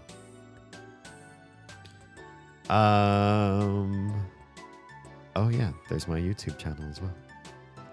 Okay, this one's the hardest one. What's the girl gonna say? Which one of these sentences is written correctly? This one's going to be pretty easy just because we're English speakers here for the most part, right? Okay. Eggplants taste better when it is cooked. It is definitely tastiest than tofu. I think eggplant is the better tasting soft vegetable. Yeah. So, first, let's just tackle these one by one. It's obviously C for most of you that can just hear it, but the understanding of why, I'll explain before the next ad break comes up so we don't have to use another snooze. Number one, eggplants is plural, and plurality is in English and many Germanic languages, as well as in many Latin languages, something that has to be carried through the sentence. So eggplants is plural because it has the S at the end, so it means more than one eggplant. And therefore, you have to use the plural referential pronoun later on. Eggplants taste better when, and you have to say they instead of it. It is a singular pronoun. They is a plural pronoun in most cases, except in modern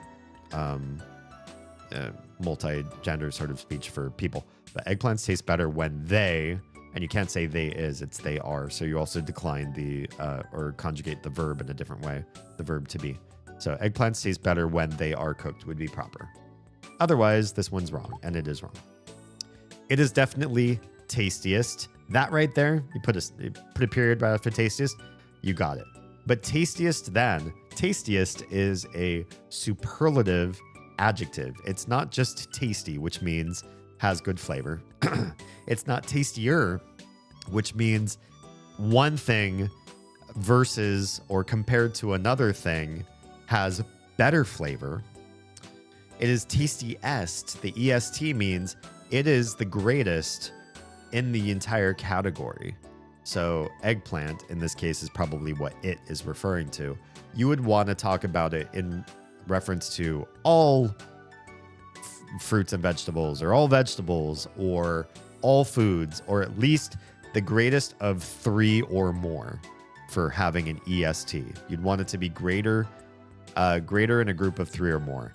But it's only being compared to tofu than tofu, which it's hard for me to say that word because I'm so used to saying that one in Mandarin, which doesn't have a hard T sound. Definitely tastier than tofu would be correct, but tastiest, it would be tastiest out of tofu, eggplant, and rice or whatever. But you wouldn't say that here. So tastiest than doesn't work. Tastier than would work, or tastiest out of 3 or more would work. Fine. So the last one, I think eggplant is fine.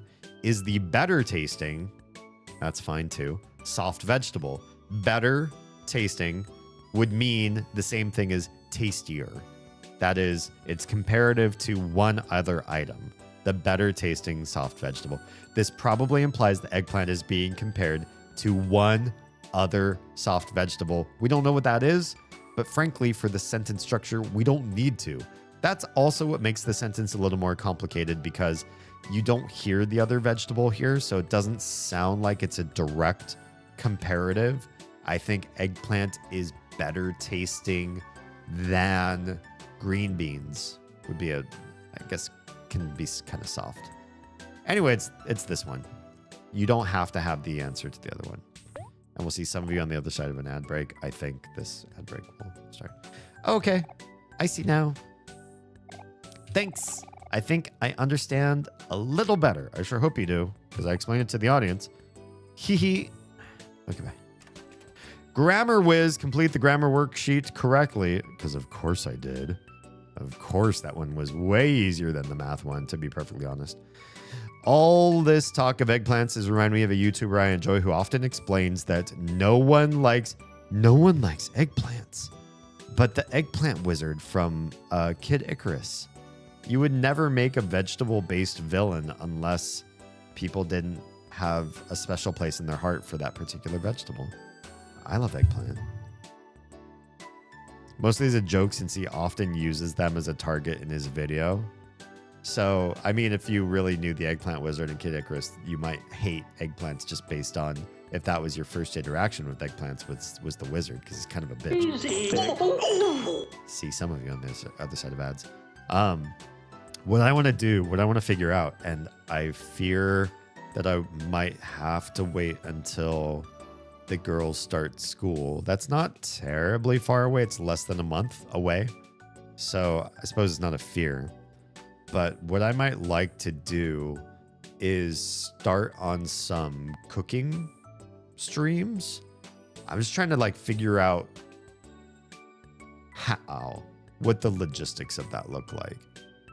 But if we get cooking streams started and working out the right way, then one of the foods I want to perfect, and this is one of my goals, I've already explained this on stream a few times before, the idea of making a personal home cookbook of my specialties, Dee's famous fill in the blank, that the girls will grow up and talk to each other about, I just want to go back home and visit mom and dad and have this one soul food, home food sort of thing that was made so well, and I miss it, and it reminds me of home. And one of those things for me is an eggplant stew. It's a Persian eggplant stew called khoresh de badamjan, and I really want to nail that recipe. Not just for me, because I like eggplant and I think it's a good soup, but I think it's objectively just a really great meal. And I would love to make it to the specifications and the tastes of the people in my household so that they all love it. So does that mean it's going to be authentically Persian? Maybe. Maybe it's authentic. Maybe I make some changes, some dramatic changes, and make it really my own. But the thing is, if I made an authentically Persian khoresh and nobody in my household liked it, not even me, who cares? Who cares if I can make it authentic if nobody wants to eat it?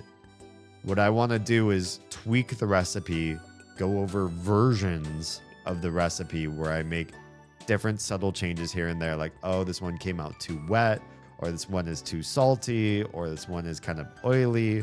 And so make changes to the ratios and spices and everything until it gets the seal of approval of my family, and they try it and they're like, Oh man, this is amazing, and I want this again and again. But all right, I saved that version of the recipe, and we use that one going forward, and that's D's famous Jores de Badamjan. That would be what I want to do. He's one of the bigger gun-centric YouTubers left on the platform. What does that mean? Just like he's like he's gun positive? I'm glad I have a dish I can cook for you, stuffed mushrooms, if you ever come to visit. Sounds good. What did you stuff them with? I don't think I remember hearing anything about like what you did, except that you made them and that they were good. I'm curious what you actually did with them. Hello, Joy. How are you doing? Are these tutors of any help to you at all? I hope so. Ah, I see you have already completed your worksheet. Amazing work. You should consider tutoring full-time. Am I tutoring in this game, or am I actually playing a game where I get to play as OMORI and run around in dream worlds and fight monsters and have emotions and stuff? What's going on? What am I doing in this game?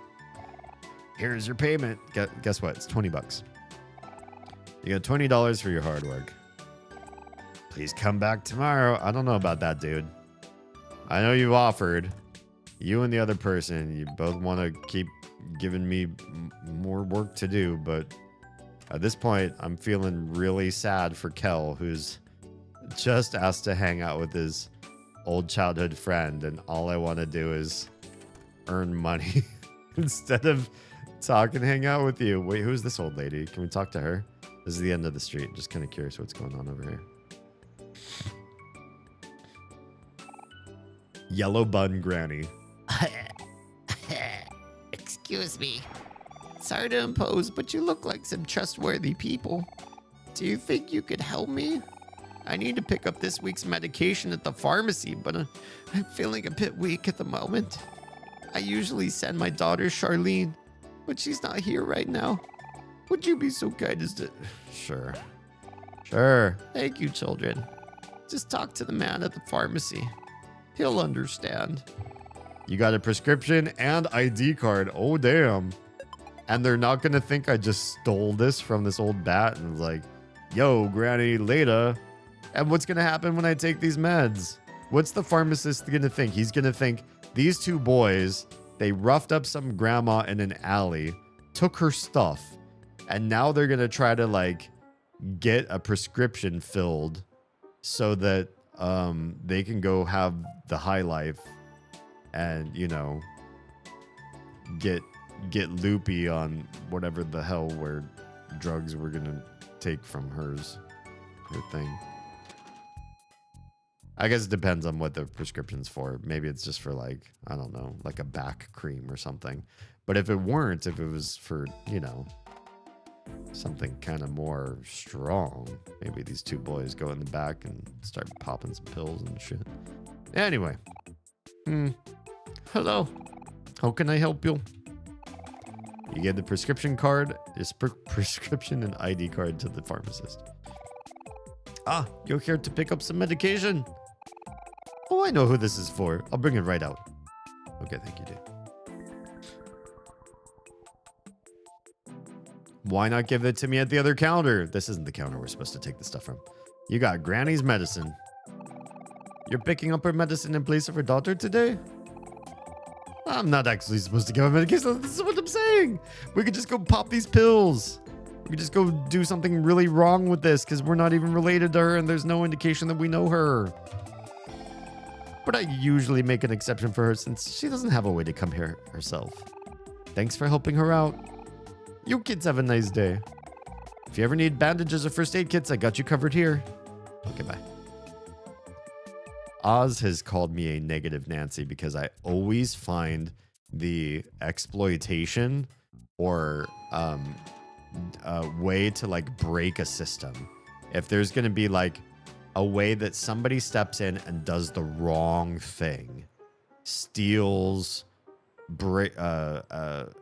exploits or harms other people or somehow uses a system to their own gain, I'm always like first to mention that part and not the system's benefits. I was like, oh no, I can see how that's going to be broken. Oh, I see how the bad actor is going to come here and like completely fuck this one over. His channel's focused around shooting large guns with comedy mixed in. I've seen somebody like that, I think, back in the day. The mushrooms were stuffed with mushroom stems, a bulb and a half of garlic, nice. Third of an onion, nice. 3 stalks of green onion, oh wow, very oniony. And cheese, provolone and mozzarella, all sauteed in butter before baking them with a little more cheese on top. That sounds really delicious. Oh, you came back. Yeah, because you just were thinking right now, these 2 boys are going to go in the back alley and pop your pills. And I was tempted, but I didn't do it. You gave Granny's medicine and ID card to Yellow Bun Granny. Excuse me. Thank you so much. You've been a big help. It's nice to see the youth helping us old folks. You are all welcome to my home anytime. Oh yeah. Let's get in Granny's house, if you know what I mean. And we're gonna go invade. Look at it. There's shoe racks, and she's watching a TV that's turned off right now. She's just sitting and watching a blank TV. Oh, I should make fun of the elderly in video games. Here, why don't I turn this on for you? Now you can watch static, because that's apparently happening. TV remote is the probably getting lost. There's his newspaper, which she's also not reading. And she's got a wheelchair. Oh, can we talk to her from across the table, maybe? My youngest daughter is usually so attentive of me. Wonder where she is. She's always been pretty quiet, but she's made a lot of new friends recently. I hope she doesn't forget about me. Aww. That's very self-centered. Oh, this one looks like it's used pretty often. All the other fireplaces looks like it's used now and again or something like that. Newspaper with some writing on it. Look, Ma, I'm on the news. A bunch of mail addressed to Ma. The return addresses are from all over the country. Oh, neat. There's also a doily on her table, or a spider web, if you want to call it that. Ooh, big dining table. Newspaper and magazines. They seem to have accumulated over a long period of time. That sounds like old people. Why do old people just leave stuff to like build and build and build? You don't work. Why do you want clutter? I can't stand clutter. Oh, lots of certificates and awards on the wall. A slew of certificates and awards line this wall. The oldest one dates back to almost 20 years ago. Same thing. It's just the same. Okay. Kitchen. Some soda cans. Let's check out the fridge. Yeah, open it. It's gonna be old people food. Yogurt, asparagus, and some type of medication. Yep. So she already had meds. And she's asking me to pick up more. Maybe she forgot because she's seen a... Sorry, that's rude. Stayed there. Slow cooker, prefer busy or lazy moms. At least that's what you heard on commercial once. Microwave. Just like my house, where I had the weird issue with the steak that one time. We're going to go up into the rest of your house. I hope that's fine, lady. Grandfather clock. Oh, no. There's somebody living here, and they're shut in, and they're, like, in the back room on the bottom floor. Oh, no. It smells like otaku in here. Trash is strewn across the floor. Earth. It smells like rotten food in here. XQC, is that you? Sorry, that's so rude. I don't know why I'm so rude tonight. I'm incorrigible. Some soda cans. Creepy guy.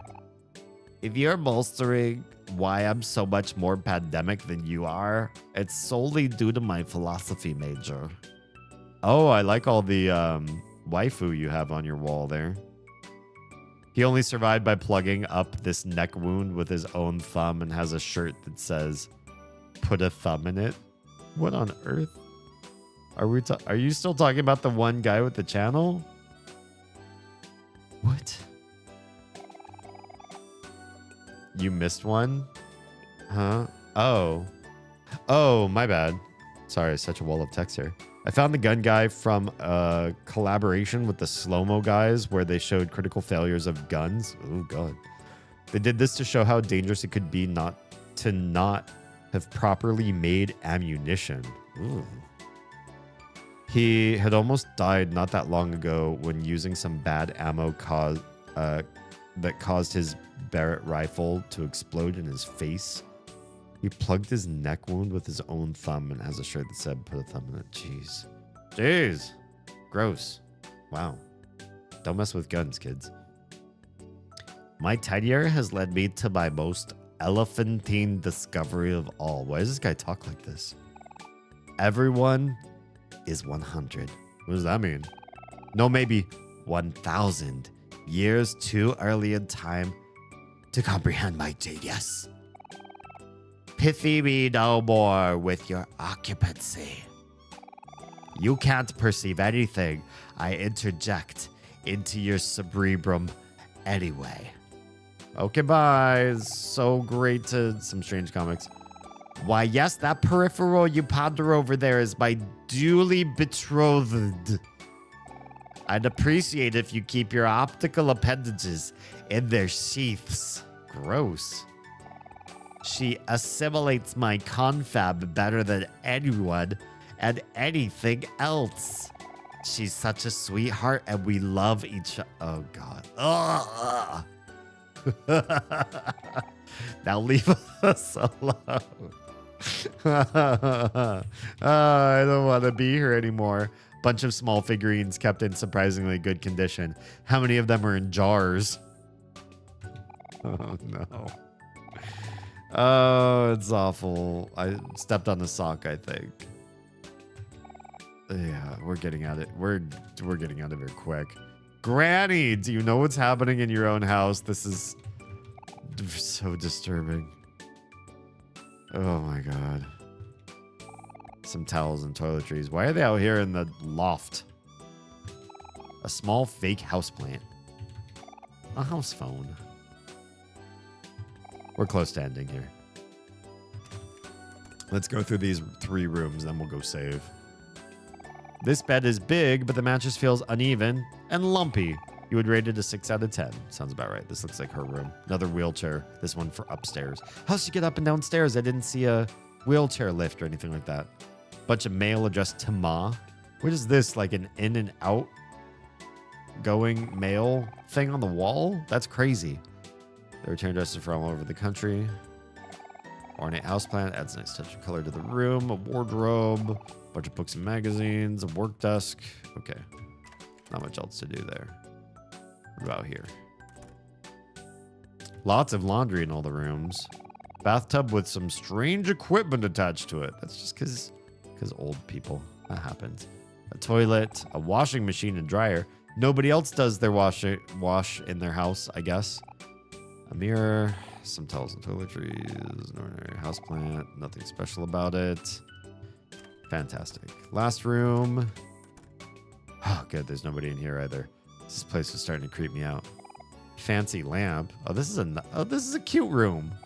There's a love letter on this table. Who could it be for?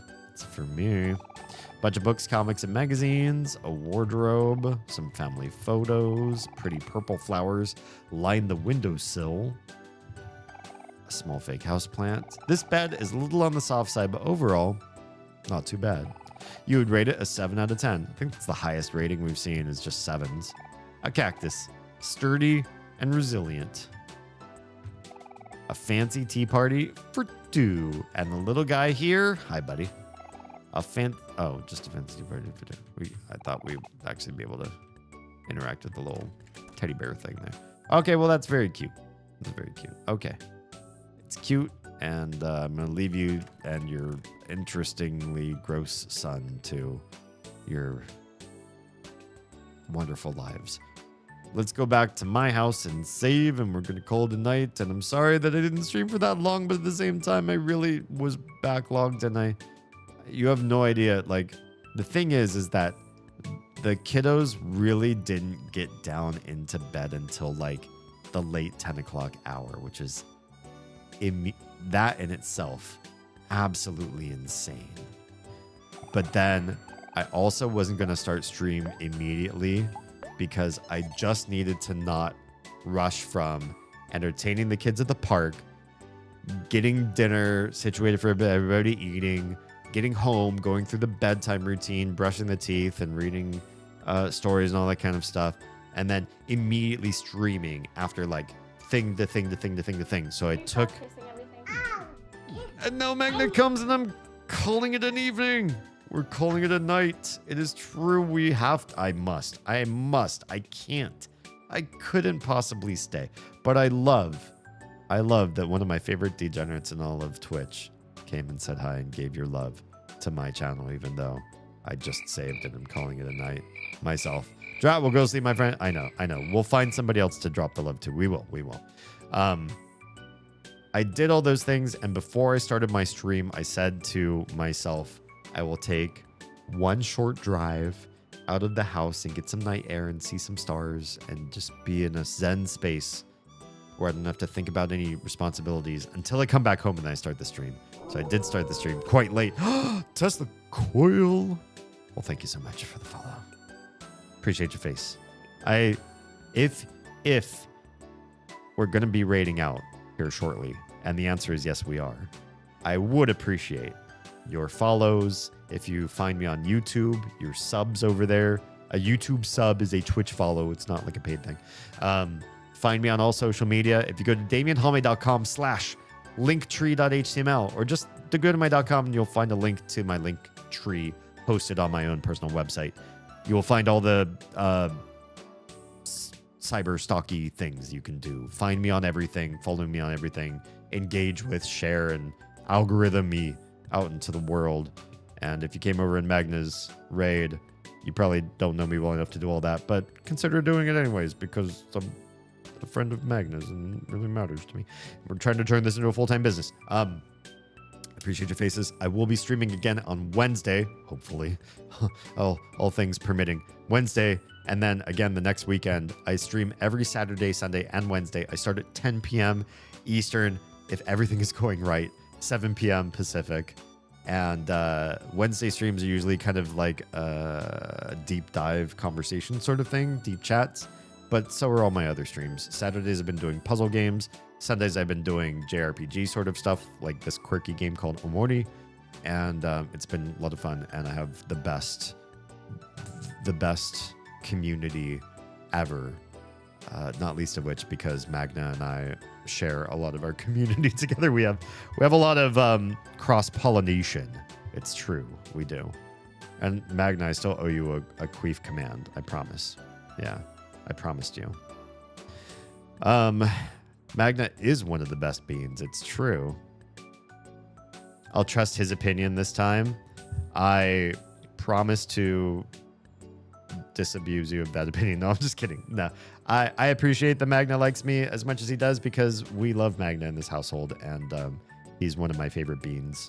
And in fact, anybody who's on my stream right now that doesn't know who this is, I'm personally insulted. And how dare you? If I had a white glove I could take off and slap your face with, I would do that. See a little silhouette of a boy. Damn. Ooh, that looks... Uh-oh. Did you die? Squishy. Oh no, you died. What a anticlimactic way to die at the end of that. Come back and watch my friend Damien later. That's true. I know. Yeah, I am ending my stream, and I'm late already to the end of my own stream, and I started late, and it's all bad tonight. It's all foobar, but trying to get better schedule going forward. Probably when the kids start school. I think the realistic way of putting it is we have taste. It's true. It's true. And we taste for Magna. We have a taste for the flesh. I know, but I make mistakes like a professional. I like that. I made that first clip. Oh, nice. Good stuff. All right. We are going to be saying goodnight. For those of you that don't know or you're new here, I do stream on 5.5 platforms every night. I am usually live right out of the gate on Instagram, Trovo, Kick, YouTube, and Twitch. And if you are on all of those platforms or any of those platforms besides Twitch, we're saying goodnight to you right now. So, good night. If you are safe, fed, and loved, make sure someone out there is too, please. I'll see you in the next one on Wednesday. I know exactly what we're going to be talking about already. It's going to be a good one. It's going to be one for the history book, so don't miss Wednesday's conversation. It's going to be important. And there may even be an after. Well, I need to do some logistics. We'll see how this goes. Wednesday's going to be a good one. So I'll see you then. And we're cutting those streams. If you're hanging out on Twitch, hang tight. I'm not going to say goodbye to you guys immediately because we're going to pass the love forward and pass it right off to somebody else. Somebody who's amazing and that I vouch for, and hopefully would be somebody that Magna would vouch for too. I promise that level of quality and not just some like random shill pseudo, wait, what's the term I'm looking for? Parasocial shill of a person. Okay, everybody else, good night and goodbye.